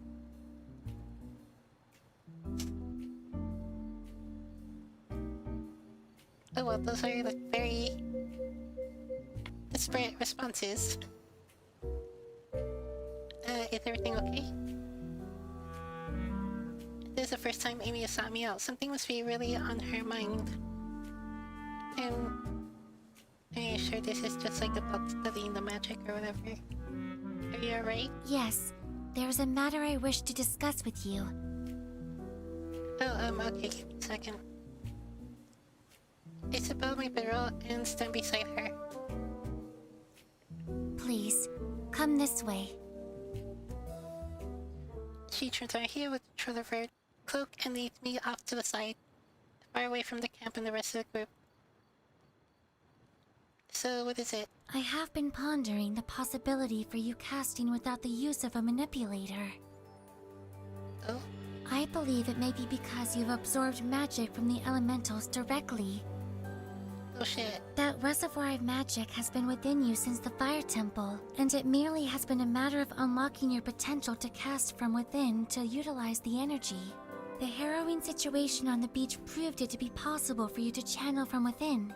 After having ample time to think, I believe it will be simple for you to pull that energy again. If this is the case, then perhaps you are able to cast more than one Oops.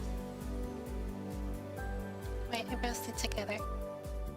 More than one element?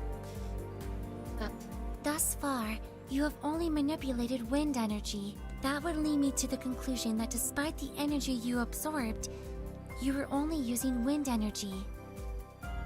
If my theory is correct, I believe you may have untapped magic gathered inside of you, those of the other elements. It is only a matter of bringing that magic to the surface. Have you attempted to use another element before? I shake my head.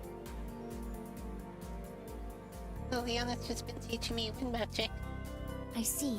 Then allow me to show you how to use fire magic. What, like right now? She nods and raises her hand, flames space up and curl inside of her palm. A red and orange light flickers across her face. Whoa, that's awesome. Amira doesn't smile, but I can see a spark of pride flicker behind her eyes. She closes her fists. The flames crackle between her fingers before flickering out with a puff of smoke. Now, it is your turn. Okay, how do I do it? It is quite simple. Imagine the fire surging throughout your body. Imagine it flowing up your arm into your palm. If done correctly, a small flame should appear. Basically like the wind magic. It's funny how it's like, oh, you know, tell me how to do it. And like, they don't tell you like how to do it. Just like, visualize it. And like, and you could visualize like anything. I nod and try to do as she says. I hold out my hand and close my eyes. My brows knit together in concentration. I picture flames coursing through my veins and out into my hand. The teasing warmth tingles down to the tips of my fingers, but nothing happens. I open my eyes, frowning. It isn't working. She crosses her arms. This is a simple cast. Do not give up so easily. Yeah, but maybe for me it's not so simple. It took some time to learn wind magic. She blinks. Yes, but this is not wind magic. Perhaps we need a different approach. You mentioned that absorbing each individual elemental energy gave you a different sensation. Perhaps we should focus on the emotional response you felt. The emotion? It's worth a try. Closing my eyes, I remember the fire elemental. I remember the courage and strength that rushed through me at her touch. The feeling gathers inside of my chest, coiling like a hot wand of scarlet. I reach out and latch onto it.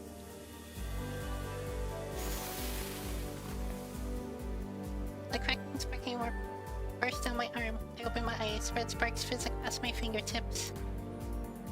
A huge grin spits my face. Whoa. Amelia calmly nods. Try snapping your fingers. I do. A tiny flame hisses and crisps, expanding into a larger one. I'm so excited I almost start laughing. Sweet. She glances at the small flame and then nods. Yes, good. Now, let's try this. Wait, what? There's more? Of course. You have only succeeded in creating a basic fire spell. As such, there's still more work to be done. She's a lot stricter than Liana. I didn't realize how encouraging it was to have a mentor who shared in the excitement of my accomplishments until now. If my hypothesis is correct, you should be able to combine your wind magic along with your fire magic. Casting at the same time? Correct. It is the same as any other cast. Focus on channeling your energy through your hand again. If it is easier, perhaps it would be best to summon the wind magic first and add the fire afterwards. Amy waits for me to try, but I shake my head. Isn't this what mage casters do? Yes, And does it take years of schooling to become a mage caster student? Even more than it takes to become a full-fledged mage knight? that is also correct.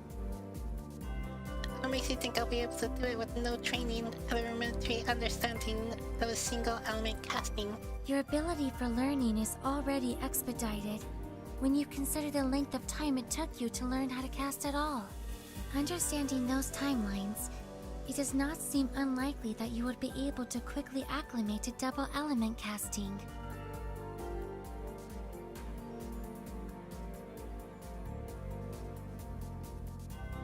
Alright, fair enough. I'll give it a try then. Reluctantly, I extend my hand, instantly a cold wind parts from my palm, Amelia's pigtails flutter in the soft breeze. Good. Now add the fire magic. Ow. The same way you would normally cast fire. How am I supposed to feel that same strength with fire and the feeling of freedom witnesses with wind? Searching within, I try to balance those two feelings and combine them into one. A moment later, the familiar tingling sensation murmurs down my arm. Heat sparks across my fingertips. Fire, larger this time, blazes into spirits around my hand and wrist. I jolt back expecting for it to burn, but it doesn't. The wind groans and wisps around the flames, finding them larger and larger. Stop. I do. The fire winds sputter out, and the rest of my strength slips away. My knees buckle and I gasp, falling backwards against a tree. I sunk to the ground like a deflated balloon. Just as I expected.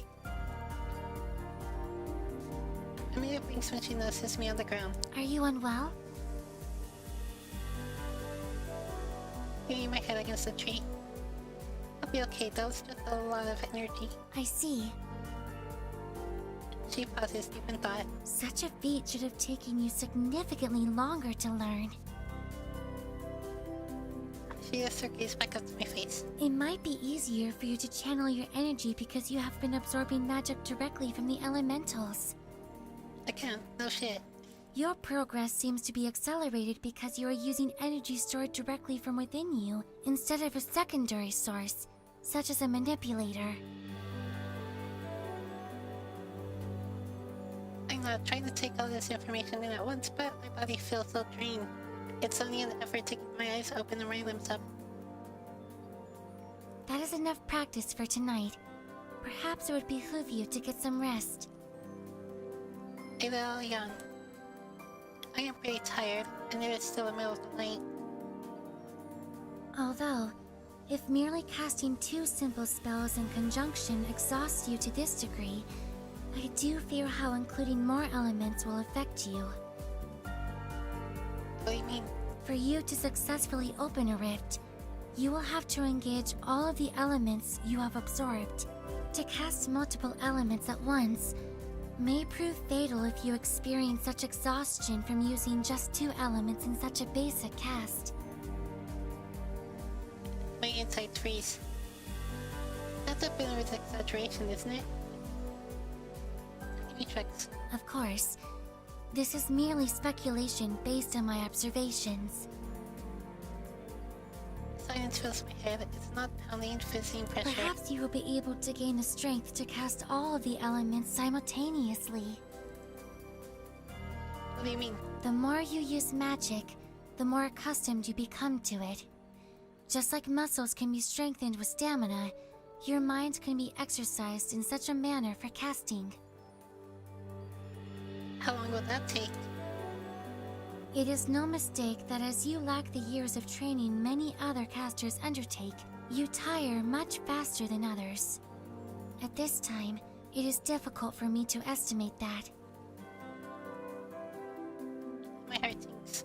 This whole time I've been getting energy from ages to find a way home.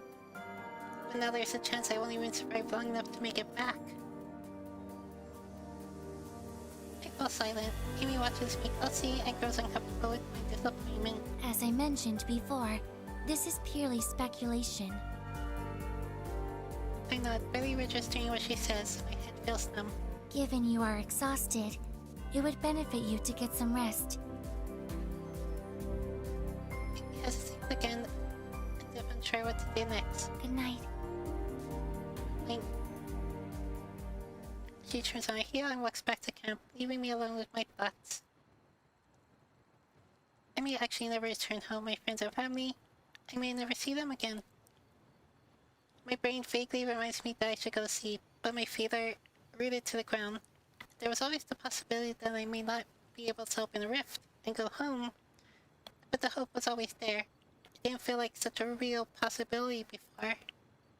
Should I even bother trying to cast the rift if the consequences are literally deadly? Maybe I could be happy here on Terra. I think about my travel companions and the adventures we have together. We've only known each other for a short time, but I trust them completely. Can't sleep.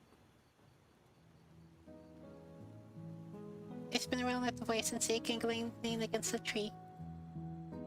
Oh, you're up. I heard a noise which woke me up.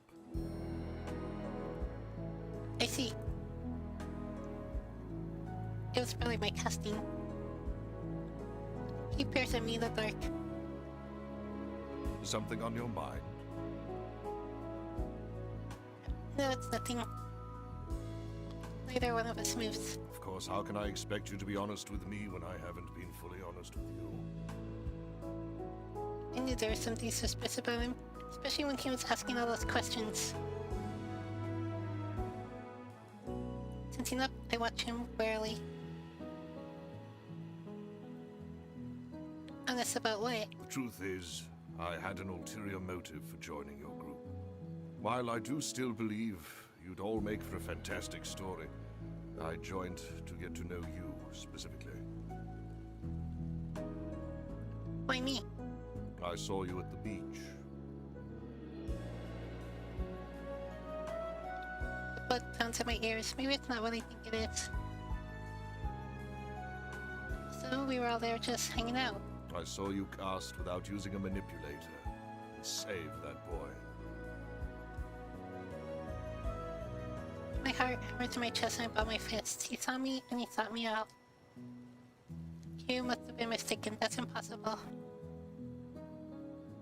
Gillian holds out his hands as a gesture of peace.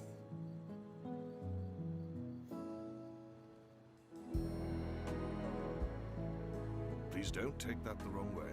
What you did was absolutely amazing, and I just wanted to learn more about you, to understand how you did that. I apologize if I came off too strong earlier. Are you going to tell anyone? No. I understand what it's like to be different from the norm, and how it can be both something special and a burden. Slowly, I relax my fists. I don't blame you for hiding who you truly are. Sometimes that's the safest thing you can do for yourself and others. Sounds like he's talking from experience. I think back to the story he told earlier in the evening. Maybe there was a lot more truth to it than he let on. Thank you.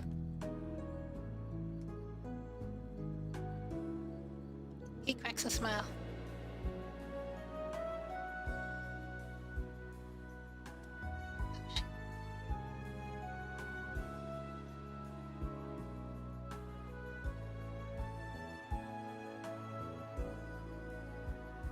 Oh,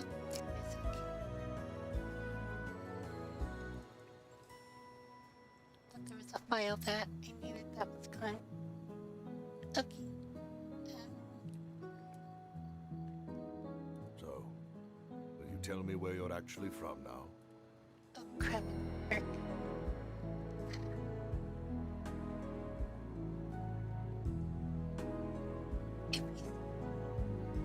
If you say that, so my bewildered look.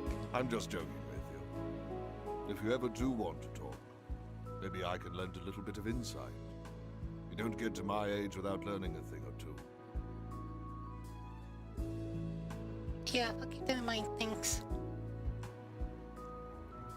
He nods and stretches. There's something about giggling. Maybe it's because he's new to the party and doesn't really know me yet. Or maybe it's because I just really need someone to talk to. But something makes me want to share. The words tumble out of my mouth. Actually, there is something I'd like to ask you. So, supposing you have a friend who is from somewhere else and the only way for him to go home is so dangerous, there's a chance he wouldn't survive the journey. Would you still encourage him to take that option? England rubs his beard thoughtfully. I would ask this friend what he means by home. You think his friends, his family, his entire life. Do you think those people would want him to make a life or death decision just to return to them? Or would they feel better knowing he chose the path that would guarantee him a life he could live as he wished?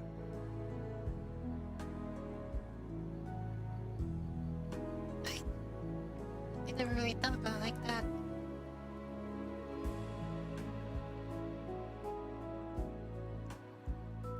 But then he'd be stuck in this new world forever. England shakes his head. Life is a journey. There is no defined destination. And because of that, there are no right or wrong ways to travel along this journey.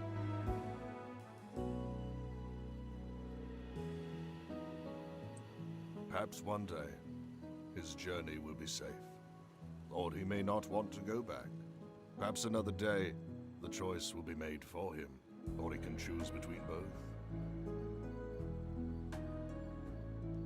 I still feel myself relax as he speaks. He's right, I shouldn't give up hope just yet because a challenge has been thrown my way.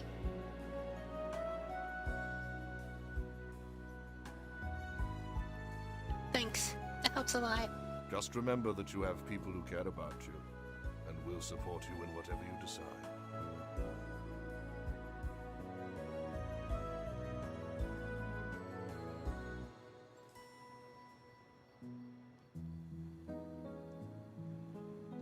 No, it's not me, it's a...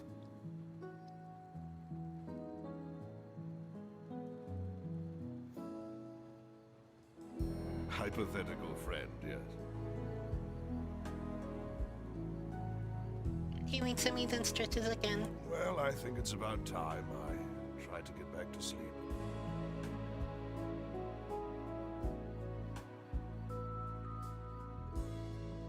Same here.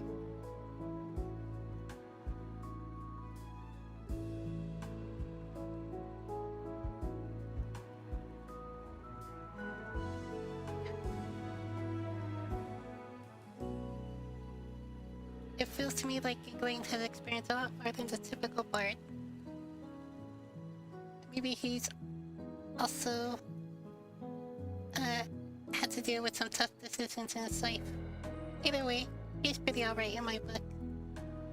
We head back to the rest of our party in silence. Only a gentle breathing of my friends could be heard over our footsteps.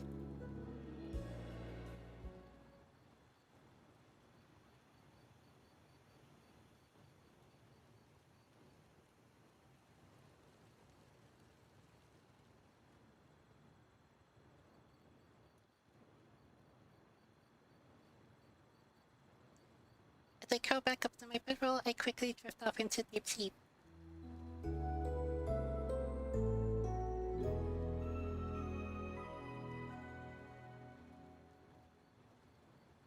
I'm shaken awake again. A soft groan escapes as I blink from the blinding sun.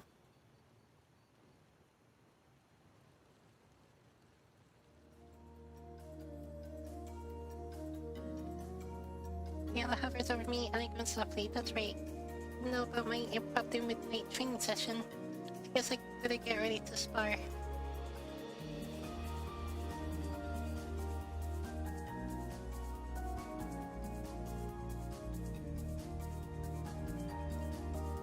Stifling Leon, I crawl out of bed and join Liana out in the field.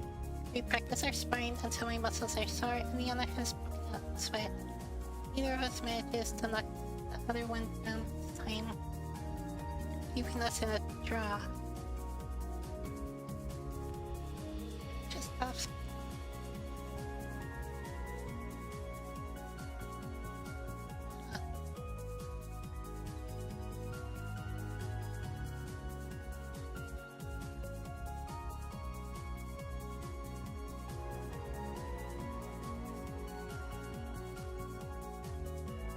Okay, weird. We return to the campsite. Kara and Zack are nowhere to be seen. Hey, where did Zack and Kara go? Camila looks up. She's crouched beside the fire pit with the pungal nestled between her neck and shoulder. They were not here when I awakened.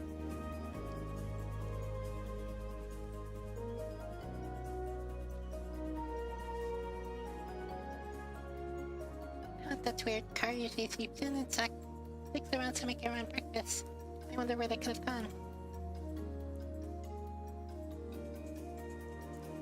Amy sparks a small fire. We hang an iron pot over the flames and Amelia waves her hand. The water rushes from her palm and splashes inside.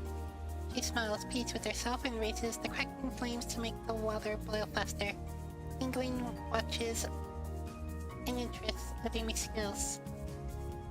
After a while, I see Zack and Kara approaching us from the distance. As I get closer, I can see Kara retying her chestnut hair into a ponytail. There are a few leaves sticking up in Zack's hair, and by the time they reach us, I notice his face is a little more colored than usual. Mila watches him with a suspicious look, but she doesn't say anything. Amy is too preoccupied with stirring the porridge to notice.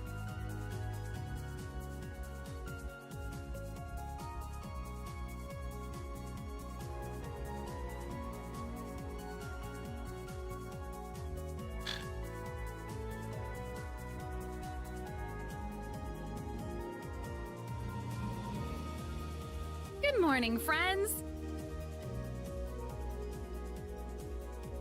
Hey. Kara seems to be in a good mood. I haven't seen her smile this much in a while. Her eyes are brighter like a cat's. She stands on her tiptoes and picks a few leaves out of Zack's messy hair. Is it just me, or does he have a few extra scrapes than usual? I can see the tail end of a scarlet scratch torn across his collarbone. Curling out from underneath the top of his shirt, his coat is a little lopsided too, like he put it on in a hurry. Kara smiles and brushes some dirt off his broad shoulders. Hey, I have an eyebrow. Hey, where did you guys go? Zack's face starts to flush. we went hunting for breakfast. I raise an eyebrow. So where is it? Zack thinks. Oh. The blush brightens in his cheeks. I ate it already. Kara's gaze sights up to Zack's face, the corner of her mouth sucks upwards. You sure did do some eating. I choke and mask it into a cough. Liana looks confused. What did you eat?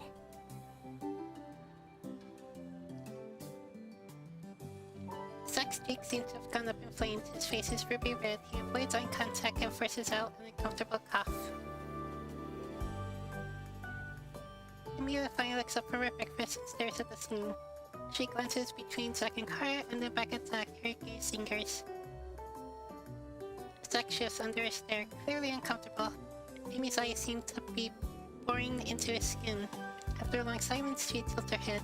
Zack, you appear to be injured. Zack blinks. What? She points. You have a slight abrasion on your neck. He chokes and shoves the collar of the jacket up to cover his throat, but it's to no avail. I can still see it. Don't worry about it. The hunt just got a little rough. Nearly glances to where Amelia is pointing. A second later, her face goes pink. Oh! Oh! Kara! Kara feigns innocence. What? You know what? I really don't have the faintest idea.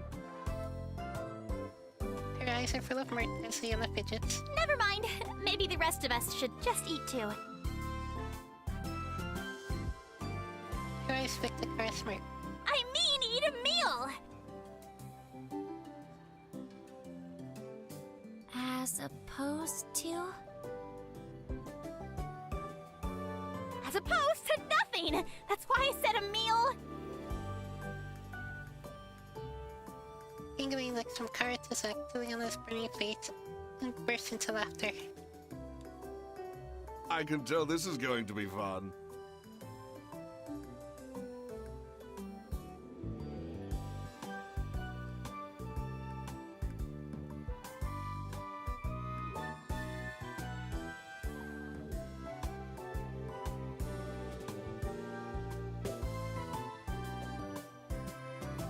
Zack brushes past him as he reaches for the plates. Kara's a step behind him.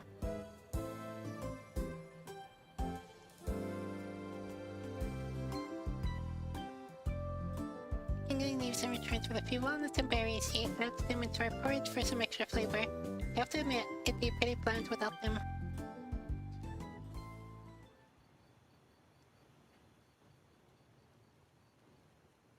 The rest of breakfast is passing in comfortable silence. Kara casts one glance at Zack, who pretends not to notice. Liana looks at anyone but the two of them, while Amy seems as oblivious as ever. Only Giggling seems to be thoroughly enjoying himself. Once breakfast is over, we clean up the camp and continue on our way to the water temple.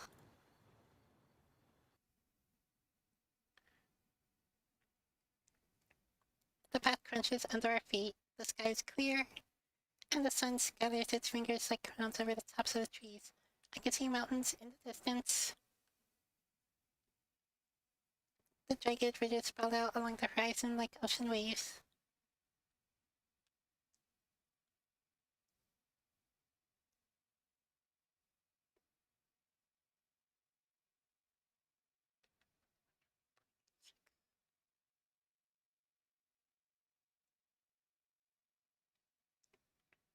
Okay, don't I have a...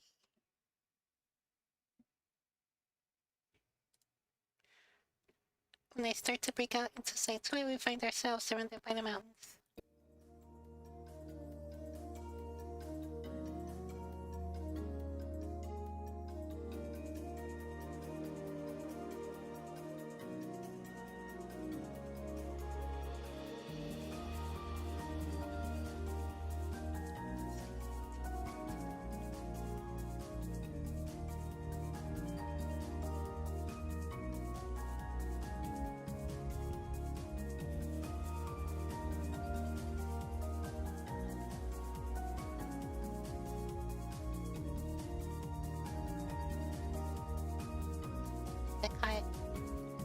picking up the range of sharp peaks like direct teeth. Others disappear high into the clouds.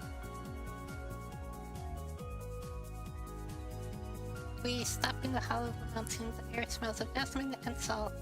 I pause, my eyes falling on the white cave mouth.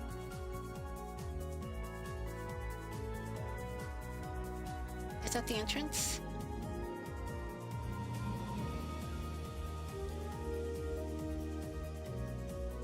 Inkling beams. Yes, this is it.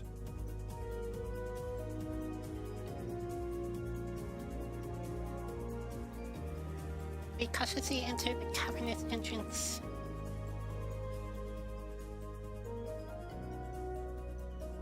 Blue light figures across the cave wall as faint glows radiate. I take another look to see a large staircase leading down into deep dark water. Wait a second, are we going underwater? Inkling nods. Yes, sir. These steps will lead us to an underwater tunnel, which will take us to the temple.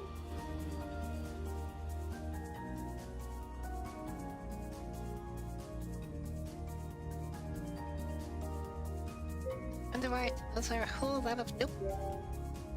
No way. Inkling looks surprised. What is it? The rest of the party stares at me too.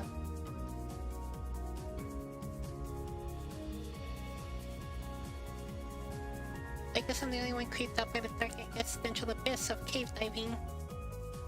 Afraid of getting wet? I shake my head. I don't mind water, but I do mind the deep, dark, claustrophobic depths. Perhaps my water magic could be of assistance. Inkling looks at her and grin. We are fortunate to have a mage caster with us who can manipulate water. He closes his eyes and puts a hand over his chest. With a mere twist of the wrist, she bends the sea to her will, and to the wave which dare defies her, her ice will freeze it still. Liana's eyes light up. That was beautiful. She claps. Inkling smiles, earnest and embarrassed. Oh, do you think so? Perhaps I should write it down. You should. Maybe it can go into your new poem. Are you guys ready? Yep, lead the way.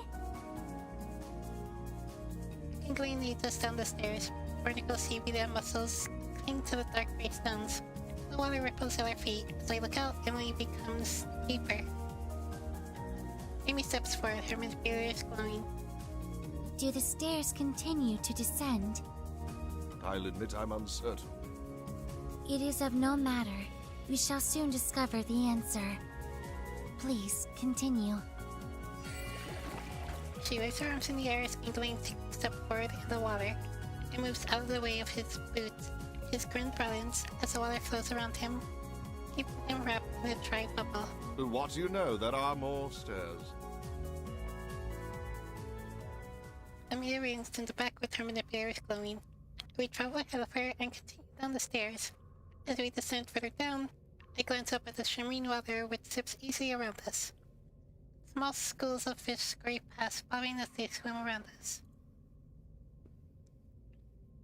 Soon the stairs level out. We follow a shallow corridor which opens up into the mouth of a large cavern.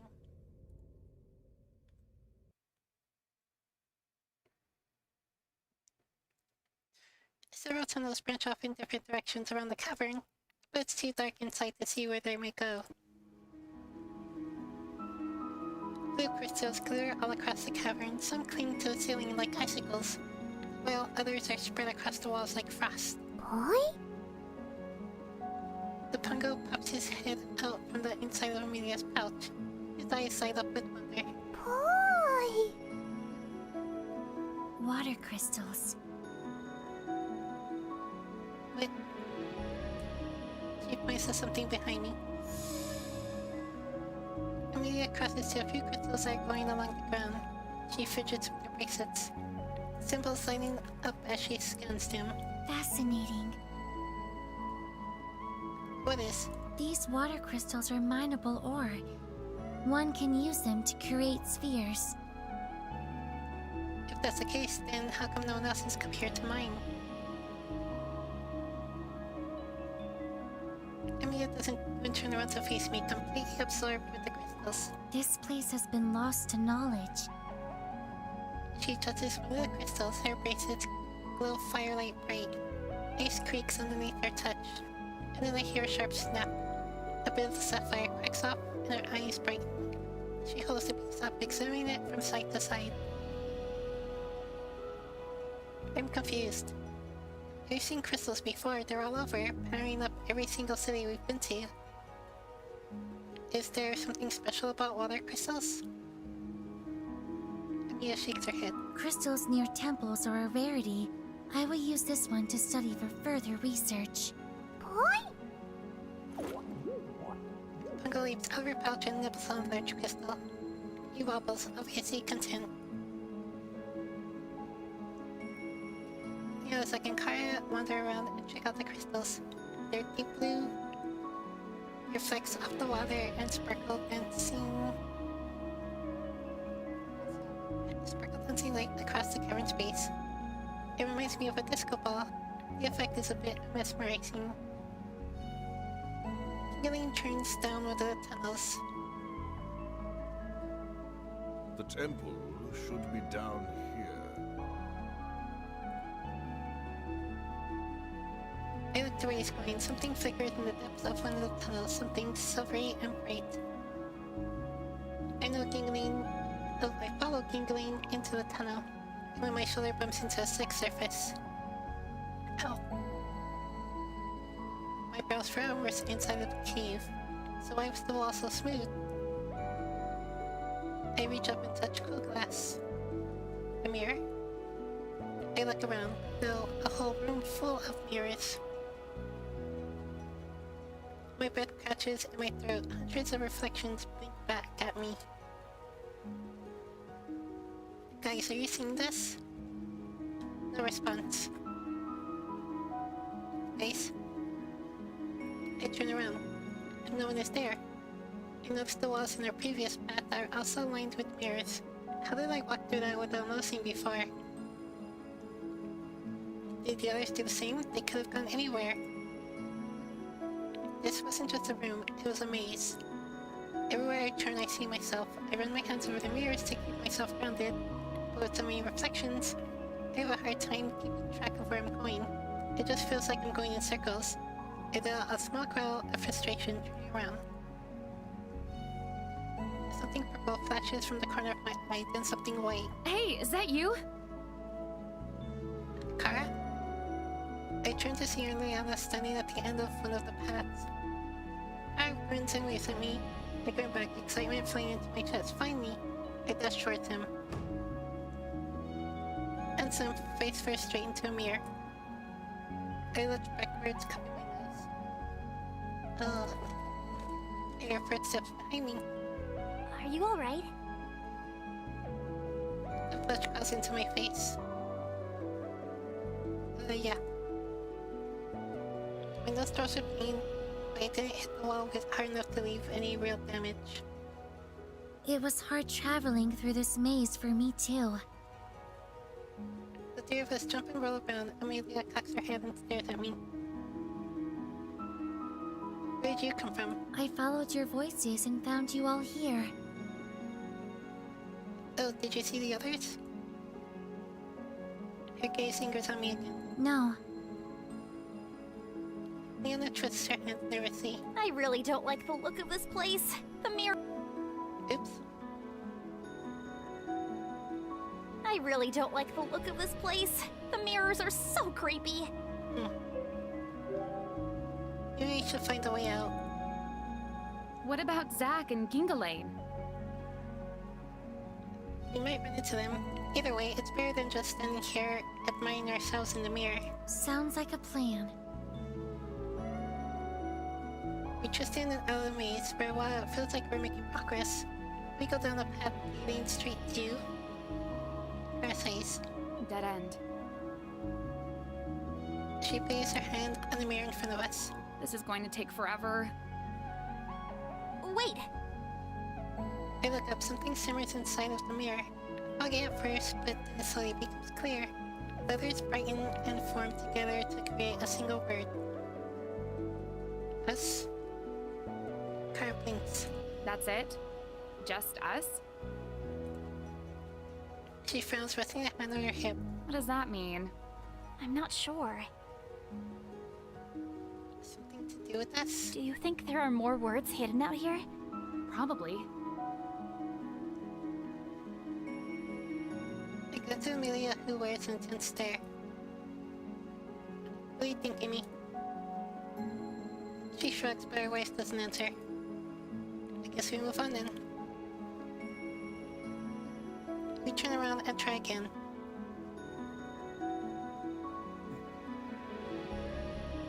The second one takes us longer to find. We keep turning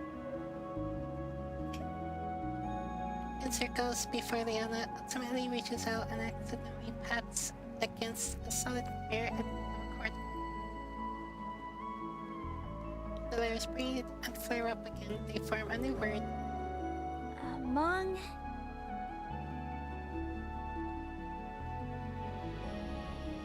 Leanna frowns, her brows crinkling together. Us and among? What does that mean? Are you serious?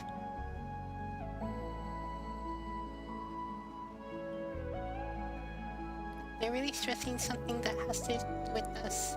I'm not sure I like the sound of that. There are probably some more words out there we need to find to make sense of this. Amy hangs back again and watches silently. She feels my eyes on her and shifts her gaze onto me. I feel like her stare is a challenge, but I don't know why. Can you make any sense out of this, Amy? You're usually really good with puzzles. Mia takes her gaze off me and looks at Car instead.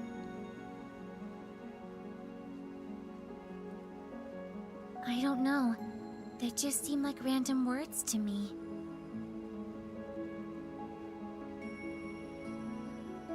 Car blinks.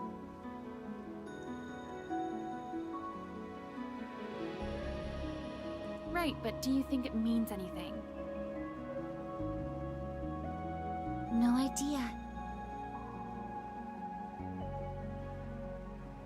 Oh, there's still a dead end, so let's move on.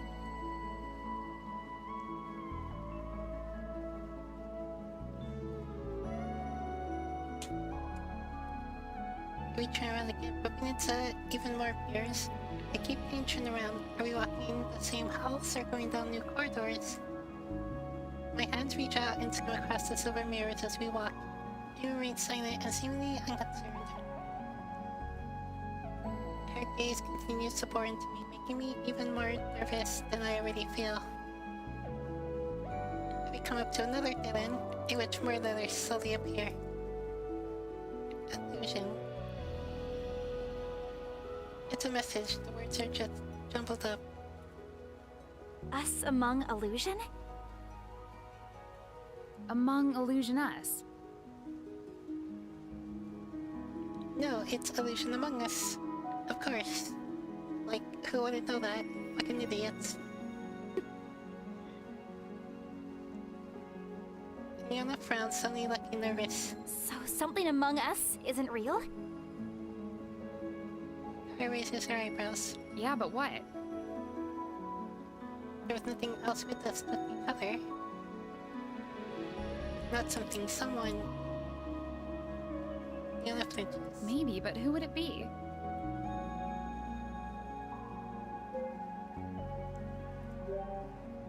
I think it's Amy. What makes you think that? That is what makes me think that. Her brows crinkle in confusion. Huh?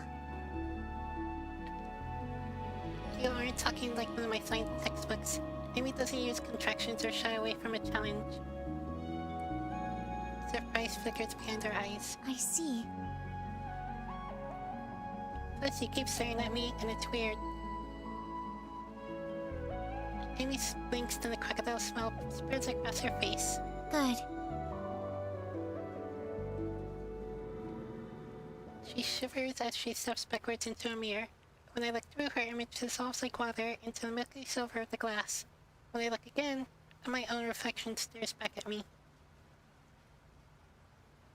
Well, that was unsettling. No kidding. The mirrors flash a blinding white. I cringe and cover my eyes as bright spots do acrobats in front of my nose. I hear the sound of something shimmering, and when I look up, I see the maze dissolve into starlight.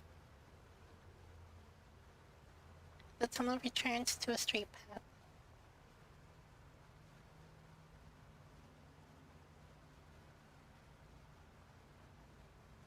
We travel down it for a short while before seeing familiar faces. Oh, it's you guys.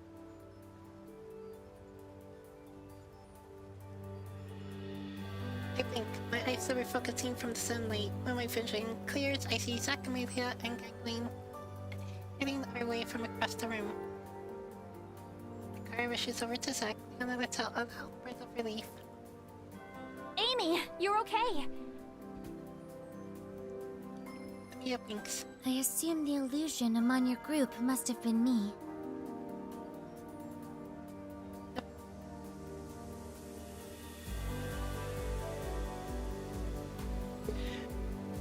Leona smiles. Well, in any case, I'm so glad you guys are safe. Gangling returns Leona's smile. Yes, we are relieved you're all safe too. It's good to be reunited.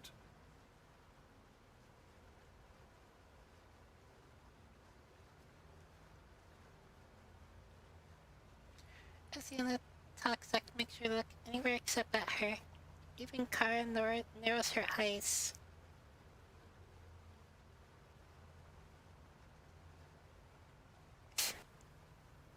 Okay, I know.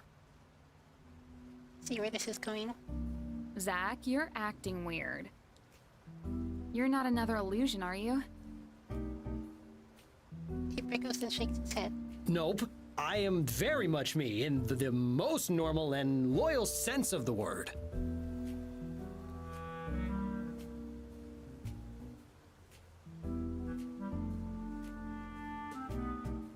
Loyal? What did you do? Nothing. I told you I was loyal. Gangling looks from Zack to Kara and lets out a hearty laugh. I had not realized it before, Zack, but you seem to be quite the ladies' man. Ooh. Just go sell him out like that. I will be sure to immortalize all that has happened in this most daring tale of... No! I mean, that's really not necessary.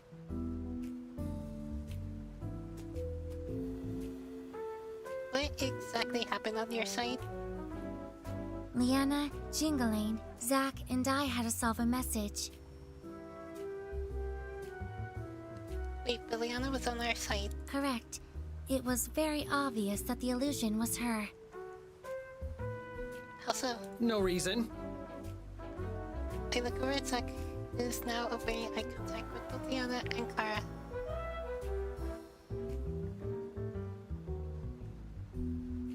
To put it quite bluntly, Leanna attempted to seduce Zack. Leona's face turns crimson red. What?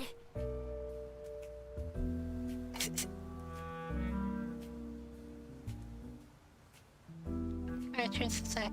And you fell for her, hey there, sailor, tactics?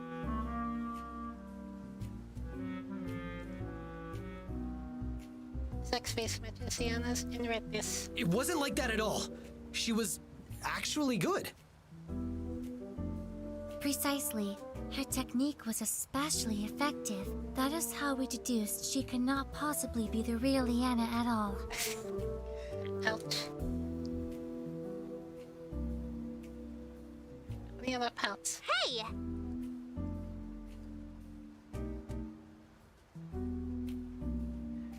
Clara was around to face Leona. Why would you do that?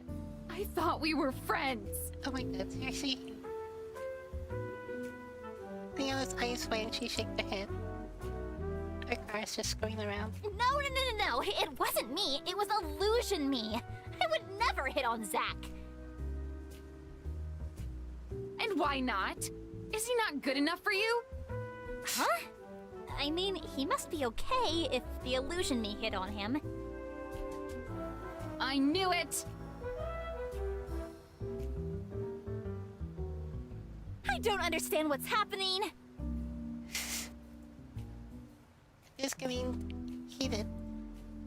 I take a step back. There's no way I'm getting in the middle of this.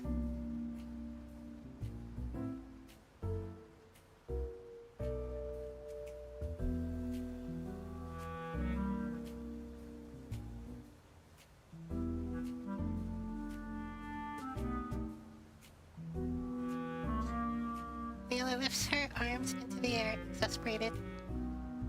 I was literally with you guys the whole time. Car glares at her suspiciously. Hey, don't worry. She'd never be able to do what she did back there in real life. Car and Leona stiffen. They turn to face him, eyes hardening into a glare that could slice straight through all of the crystals in the clay cave. Excuse me? And what exactly did she do back there? Zack box. He takes a step back. I didn't mean anything. Angling spine suddenly locks.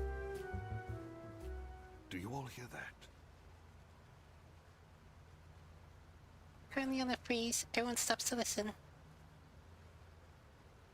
There's the sound of rushing water.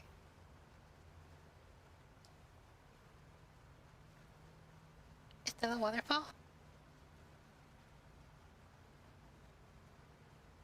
Nuts.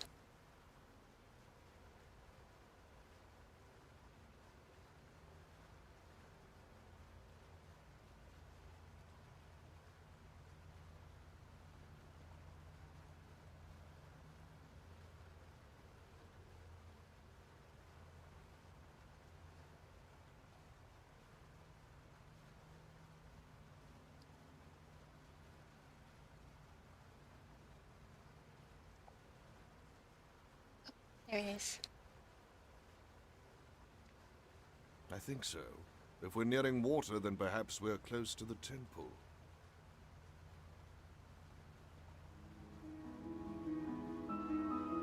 We follow the source of the noise. It becomes louder and louder the further we travel. Soon we come across a temple ruin deep within the cavern. They walk up the steps and into the temple. The others follow. A sapphire pool sits at the center of the room. Waterfalls rush and flow into it as crystals glitter and sparkle all around.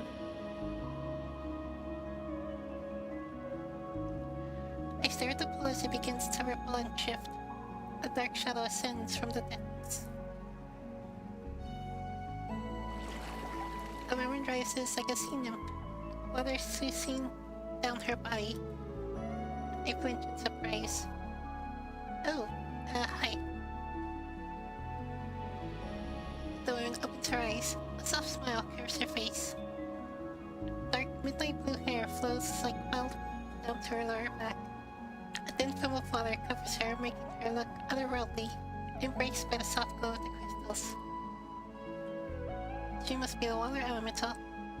Her laughter sounds like a stream gurgling over precious pearls. The sound echoes deep within my chest and fills me with a strange calm. As she steps towards me, I take a step back but trip over the stone and fall backwards.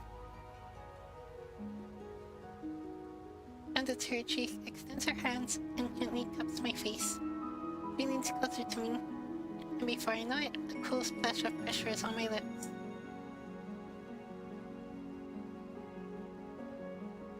My eyes automatically close as I drink in her energy. She tastes like pure spring water, and I feel a stream of energy flow into me, crisp and fluid.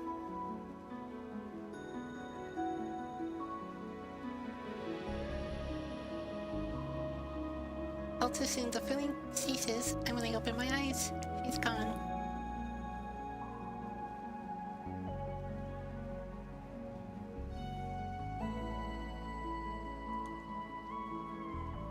I blink open my eyes, Yana and Amelia watch me.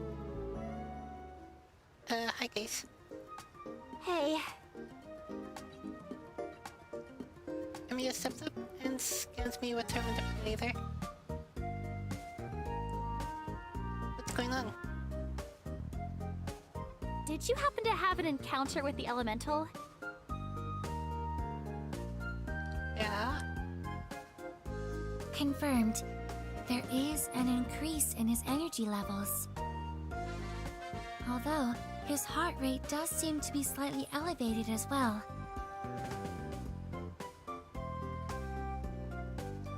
And his pupils dilated. It appears he did have an amorous encounter with the elemental. My cheeks less. What? No, she just transferred energy, that's all. Yana looks amused. And how exactly did she do that? Your touch. Touching of the lips? What makes you say that? My scan reported your lips as having the highest concentration of energy. My face burns even brighter.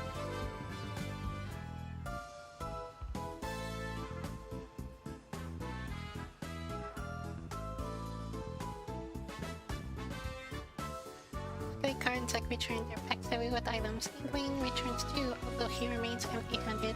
What's this about kissing an elemental? Nothing. I scrambled to my feet. I think we spent enough time here already and should get going. Inkling hides his laughter and nods. Yes, let us be on our way.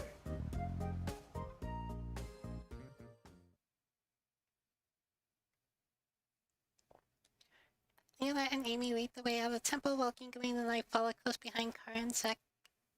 Close behind. Karnsek take one last scan of the area. Afterwards, they follow us out, and we start heading back the way we came. Without the illusion test, the exit is just a clear path down the tunnel. The maze has completely disappeared. I guess the Guardian was the one who put the maze in as part of their trial. No shit. As we travel through the tunnel, I freeze when I hear the faint sound of voices.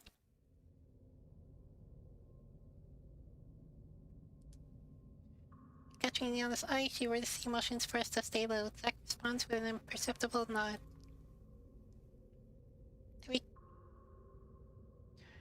If it's an imperceptible nod, then how did you percept it? Or perceive it? I mean, it's funnier that way. Anyways, we keep carefully towards the mouth of the tunnel, hide behind the towering stalagmites. Karnsek and Ginkling are on one side, while Leona, Amy, and I are on the other. The Pongo finds himself as low as possible on the ground. Peeking around the corner, I see a group of about a dozen people or so bustling back and forth. The clinking of pickaxes echo through the cave, and some of the men chip at the rocks. One of the men removes a luminescent crystal from the cave side and carries it over to a receptacle. Oh crap.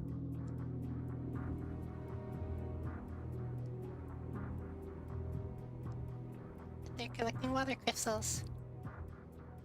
Leona and Amelia look equally concerned. Leona already has her manipulator ready for a scan.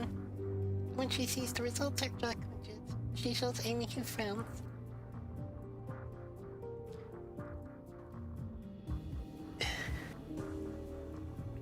I drop my voice to whisper. What is it? Void. I peer out again, and above the cave are a group of cloaked figures. As one shifts, I spot the manipulators on his arms. Mage caster.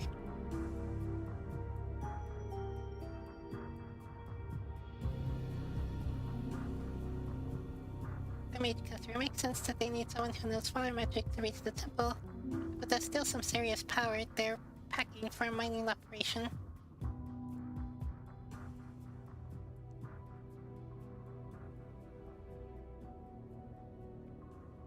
If this is just a mining operation, why are there mages?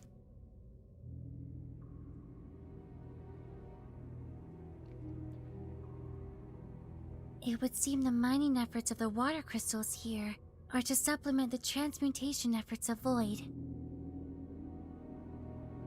We have to stop them.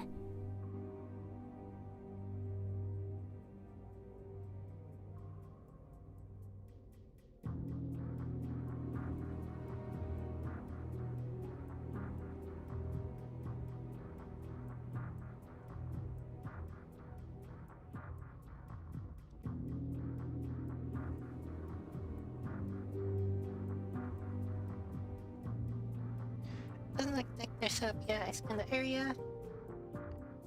There are a few scouts on the lookout at the main cavern entrance, a couple of mages, and a handful of miners. No one seems to have detected our presence yet. Zack motions towards us, catching our attention. He signals that we should flank them and attack. Liana nods.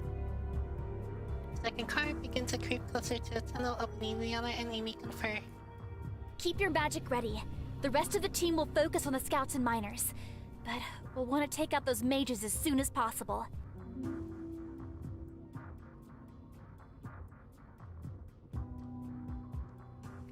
Amelia nods and her manipulators glow. As Liana readies herself, we begin to move in. I ready my sword and feel the tingle of magic in my fingers. Once everyone's in position, Amelia lets loose a fireball which lands square in the back of the mage caster. Attacking fire breaks out and engages the nearest miners. Inkling rushes towards the entrance to take care of the guard, while Liana and I charge the mages.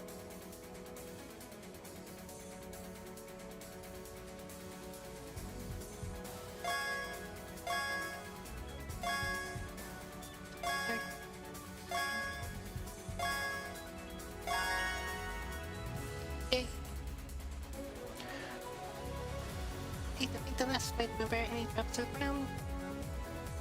Hunting hard, I survive the fallen fight members. My adrenaline is so high, none of them stir. Slowly, everyone trickles back together, checking that no void members are still conscious. Everyone okay? We all nod. How did Void know where the temple is? I wondered the same thing. We got pretty lucky in finding this place. They must be growing exponentially in power and amassing more resources than anticipated. What do we do with those mined crystals? We should take them. They can still be fashioned into crystal spheres, since they haven't been tainted. I'll help. And then it begins to organize the falling crystals and we hear shouting down one of the tunnels. What's that? It sounds like void reinforcements. Those scouts must have alerted the rest of the troops before we took them out. Shouting ceases, but we hear the thunder of footsteps before long about 20 men surround us. Zack shoots at the nearest men, but more replace the ones who fall. The other millions shoot blasts of energy at anyone who tries to surround us, but the men keep closing in. Guard throws a handful of daggers at anyone who approaches, and I channel my energy and blast anyone who comes too close. Although our efforts are formidable, the enclosing reinforcements seem endless. As one man falls, another body soon replaces him. They close in on us until we are standing back to back. Our breathing is labored as we struggle to hold off the men. Inkling closes his eyes, and when he opens them, they flash purple. His entire body is encased in a violet glow, leading from a spot in his necklace beneath his throat. Stand back! His voice is harsh and throaty, unlike his usual smooth, velvety tones. He waves his arm, and elongated shadows extend from his fingertips, pushing back the invading force. Void men groan as they knock backwards. Before they can get back up, Inkling points and shadow magic tunnels out of his hands, alighting square into the enemy's chests. They collapse to the ground as Mormons form in. Inkling mutters a few words and throws out his hands again. This time, as the energy channels out of him, it morphs into a phantom. With a phantom claw, which swipes the nearest group of void men. They watch stunned as Inkling moves in the fire, dodging attacks from all of the void team. Zack occasionally shoots at anyone who gets too close to him, but soon the attention shifts away from us entirely as everyone targets King Green. He barely seems to notice the number of men against him as one by one they fall, until a pile of unconscious bodies lay at his feet. Once the last man falls, King Green lowers his arms and ceases his magic. His eyes return to normal as he looks at our sackshot stares. Are any of you hurt? Slowly, we shake our heads. That was shadow magic you were using. King Green looks apologetic. Yes, it was. He looks down and hides the locket that fell over his shirt during battle, but not before Leona notices it. You were using tainted shadow magic against Void, and that fighting style. Yes. Suddenly, both Leona and Amelia gasp. It can't be! You're really him?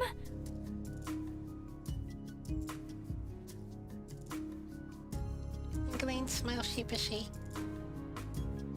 Who is he? What's going on? It would seem Gingalain is not Gingalain the Bard, but he is also Robin Ostergaard. Who's Robin Ostergaard? He was one of the heroes of Asaria, the only one who used shadow magic in combat. After the defeat of Void, he disappeared, and no one knew what happened to him. Robin became but a simple bard. Why did you disguise yourself as a bard? He gives a soft smile. I thought it would be best. With all of the disturbances Void caused, there was a massive stigma against shadow magic. I didn't want people to misconstrue the events of what happened or who I really am.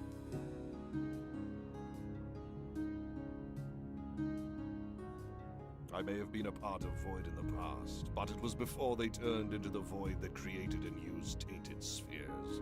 When their ideals began to shift, I got out. I was lucky, but not everyone was.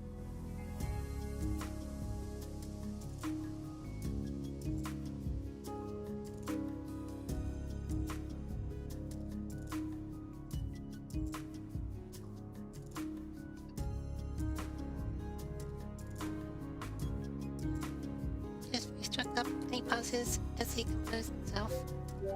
I think back to the story he told around the campfire. That must have been his story, Robin's story. So you gave up the prestige associated with the heroes. Times were hard. People were confused and on edge. It was simpler for Robin to become what they wanted him to be. I became the bard to keep the memory of the heroes alive, so they could continue to provide hope for the people.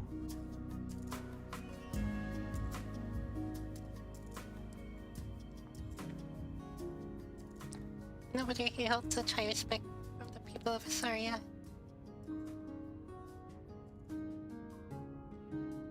He truly does care more about the well-being of his country rather than his own needs. I don't know if I'd ever been able to so easily give up the temptation of fame and glory. Oh yeah, because you suck. Robin shakes his head and urgency returns to his voice. But we need to focus. Void is continuing to taint crystals, and it seems like they're only growing stronger. We've been noticing more of a presence of Void, too.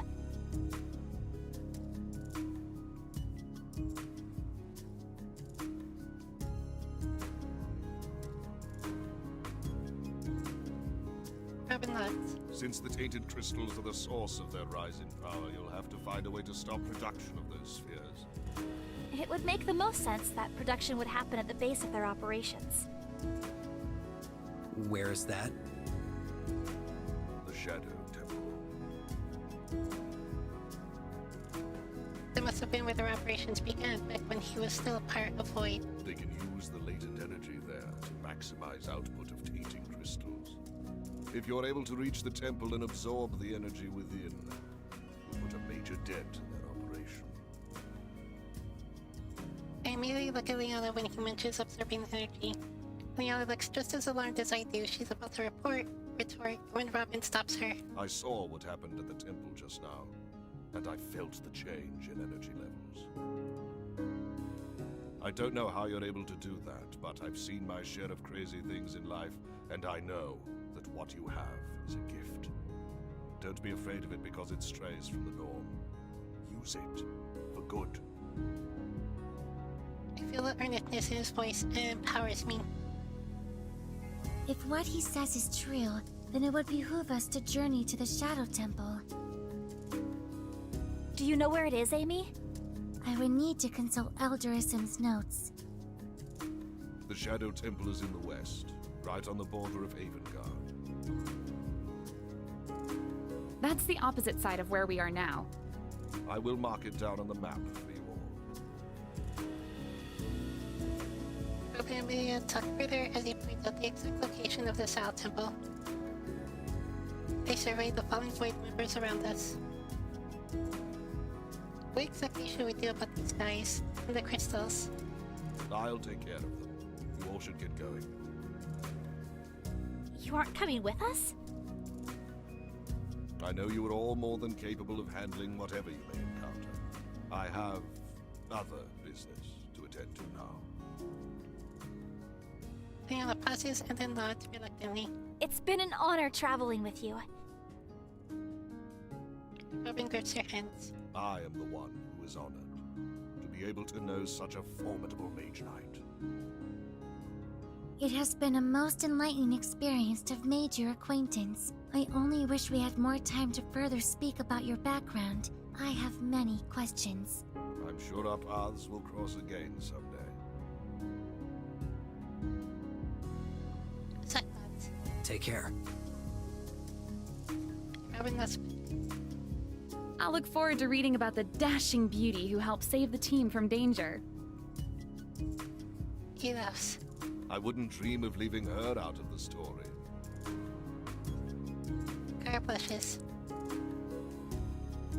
Robin puts on a bittersweet grin. Until we meet again.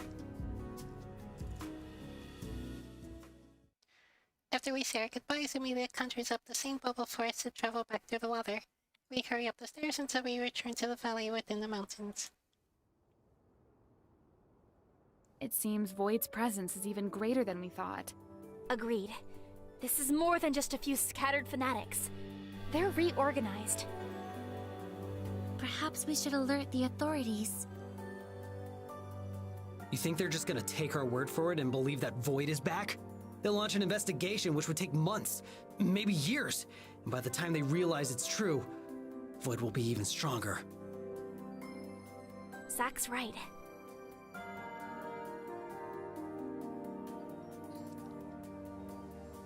While the team debates on next steps, I remain quiet. Void is also on the rise, and the team needs my help to defeat them. I have energy from 4 temples now, and I have a feeling that there should be enough energy to open the rift and return back home. If I even can return home. Amelia's warning about my casting resilience is on the forefront of my mind. It nibbles on my thoughts and feeds on my fear. If I try to open the rift, there's a very real possibility that I won't survive the channeling of so much energy. The pieces of my family remind me of what I've left behind. How long have I been gone? Are they worried about me? My gaze wanders to my friends. Their feels just as real as my home on Earth. What would happen if I left them here to defeat Void without me? Would they be okay without me, or would I just be setting them up for failure?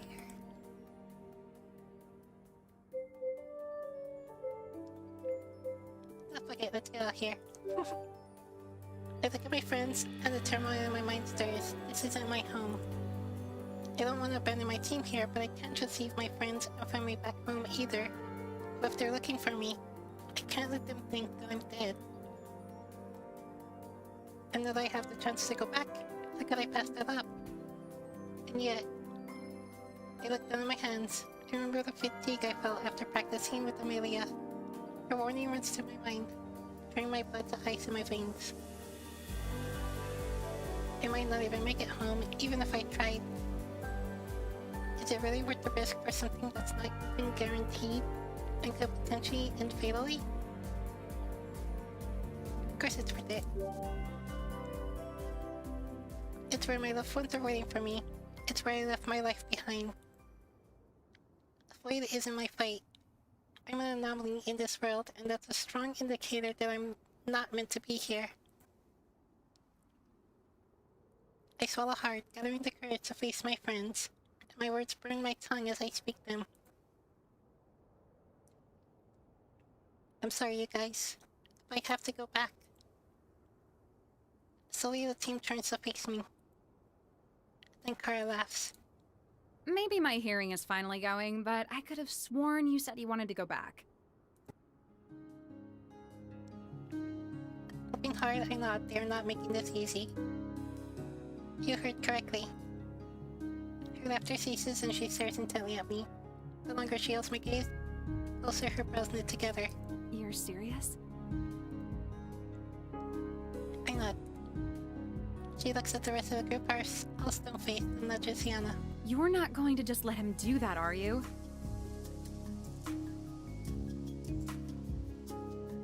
For a long time, Liana doesn't move. When she finally speaks, her voice wavers. I don't think we should force him to stay if that's not what he wants. Somehow, Liana's understanding cuts like a knife. This would be easier if she'd just get upset. What? I know we've all been traveling together for a while, and it feels normal to have him here. But Terra isn't his home. He has people who are waiting for him. Her voice goes soft. People he cares about. I see. Kara falls silent, her expression hardening, mirroring the same stony faces as the others. This isn't how I want this to end. Maybe there's a way to get them to understand. Guys. Zack interrupts me. You don't have to explain yourself. This whole mission started because you wanted to go home. Now you can. Mission complete.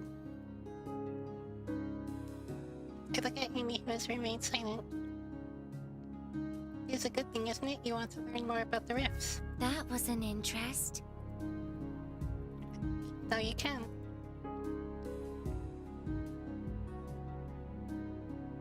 The Pungo's eyes shimmer with tears. He hops up to me and is nuzzling my leg. Boy.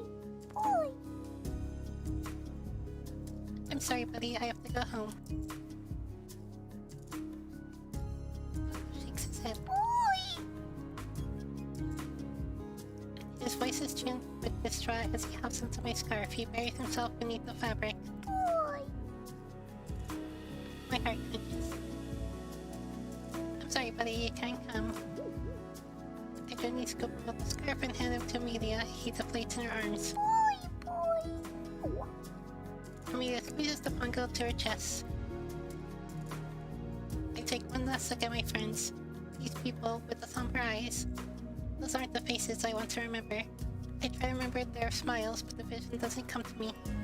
Do you need me to guide your cast? I shake my head. I can't ask her to do that. She nods and steps back. I close my eyes. I remember the library with all those rows of books. I remember the study tables and the wide windows. Magic flares down my arm. It flows through my veins, a pulsing wave of energy, and engulfs me. I cry out as there's a pain, something so fierce that I feel deep in my bones. There's a blinding flash of light. I wince and flinch back, but the light is all encompassing. It blocks out all other senses until it begins to fade. I hear the soft rustle of pages turning. I groan and blink my eyes open, exhausted but still in one piece. Wow, it actually ended. Holy shit. Slowly I raise my head, shelves upon shelves of books around me.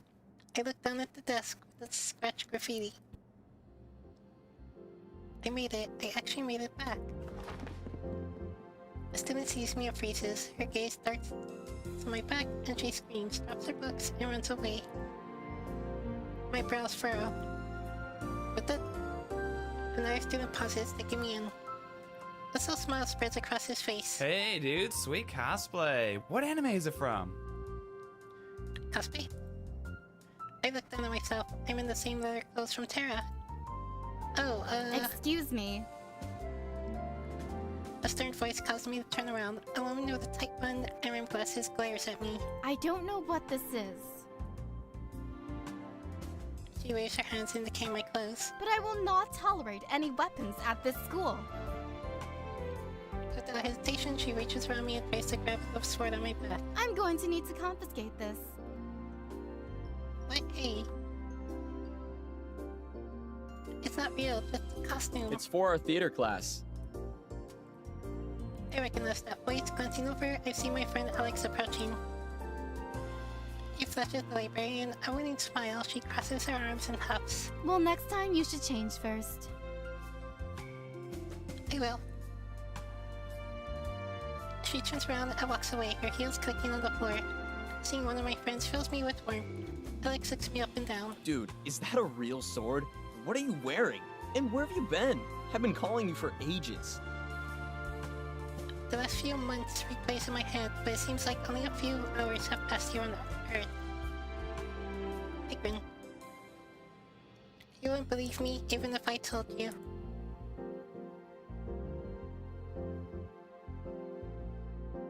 Ending A achieved. So you decide to go home, eh?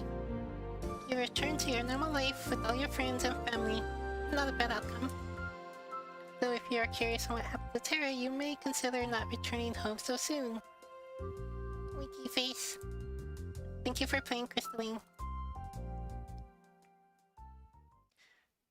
We'll fly over the clouds, take a breath, one more step, together hand in hand. Yeah, so I've seen from... On, for the journey's just begun.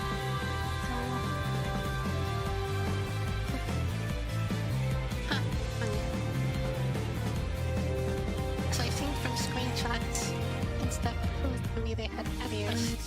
Weird. There is Take a grab of life and hold it tight. I will soar, spread my wings against the winds of the sky. Shadow Temple, and there's a Shadow Elemental.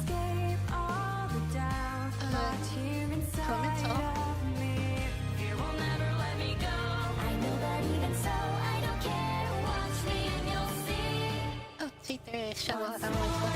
That kind of spells that. I am brave. But wait, who are those other people? 'Cause I know you're by my side. I fight the gleam of my sword, never bright. Now lost in a daze. There's so much I could say. Very looks like there's Rising of the sun, quite a few people charge ahead. that I missed along the journey.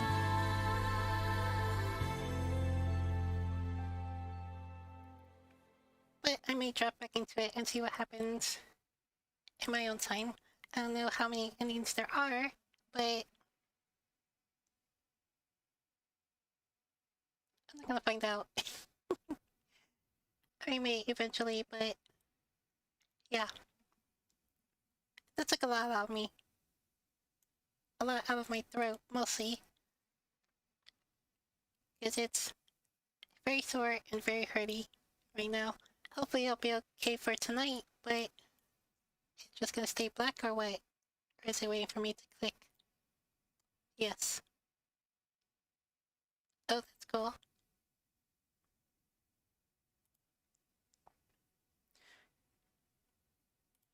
So I seen that that's a banner for the game itself. So it's probably gonna unlock in like the CG gallery or something.